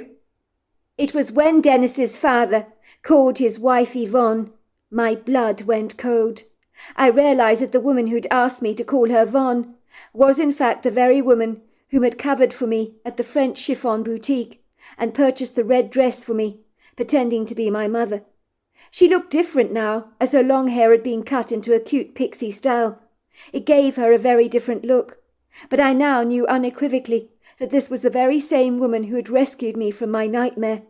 She knew I was a thief, and if she recognized me, a woman like her would never ever want me to be with her son. Suddenly my cheeks burned bright red, my skin paled, sweat broke out on my forehead and above my lips. I felt as if I wanted to throw up. "Excuse me," I said, feigning that I was going to the bathroom to answer a call of nature. If she knew who I was, she would tell her son I was a good-for-nothing thief who had stolen a dress in a boutique, and furthermore she'd witnessed the whole thing with her very eyes. The secret shame that had laid buried had now come back to haunt me like the proverbial boomerang. My blood was freezing at this point, as the bitter taste of bile secreted itself unapologetically into the back of my throat. I was eager to hurl up the contents of my stomach. "Of course, Gemma, be my guest," said Yvonne. "It's the first door to the left." I stood up from my chair, my knees almost buckling beneath me, as I hurried out of the door. I heard Yvonne saying, "Is she all right, Dennis? Do you need to go after her? She looked awfully pale to me." "Leave her be," said Dennis. "She was awfully nervous about meeting the two of you. I think she just needs a bit of a breather. Give her some space." "Bless her," I could hear Yvonne saying. "She doesn't need to be nervous of us." "I know, I told her. But you know she did want to make a good impression on you. And you know, nerves, they can sometimes get the better of you, can't they?" I have never had a panic attack before, but my chest tightened, squeezing all the air out of me. And instead of making my way to the bathroom, I found myself desperately running through the living room, out of the sliding doors onto the deck of the porch and down the stairs until my feet met the ground. How grateful I was for them to meet the ground. It was a relief to be out of the cabin, away from the curious stares of Dennis's parents. As it was early spring, a cool breeze punnelled against my skin. The sky had become a smouldering grey colour as I ran through the trees towards the lake. Thankfully the moon that earlier on in the evening had hidden behind some cloud cover had now made a reappearance, and its pearly luminescence sprinkled itself across the lake, so that under the dark canopy it shimmered. The moon reflected itself on the surface, along with some of the lofty trees, although they were like blobs of black. Moments later I was standing over a bush, coughing and spluttering, hurling up the contents of my stomach over everything. I vomited and vomited. My tight stomach clenched and contracted. The bitter taste in my throat was like gall. I felt moderately better, but then the anxiety gripped me again like a heavy hand, and everything around me began to spin and spin. Then I must have passed out and fainted, as everything went black, as I was out cold. I could not have been out of consciousness for terribly long, but I can't be sure. But when I opened my eyes, I saw this dark, shadowy silhouette hovering over me, looking at me through concerned brown eyes, and appeared to be slapping my face to wake me up. In that moment, I thought I'd entered a parallel universe, as the creature standing over me, with a matriarch kind of concern, was a Bigfoot.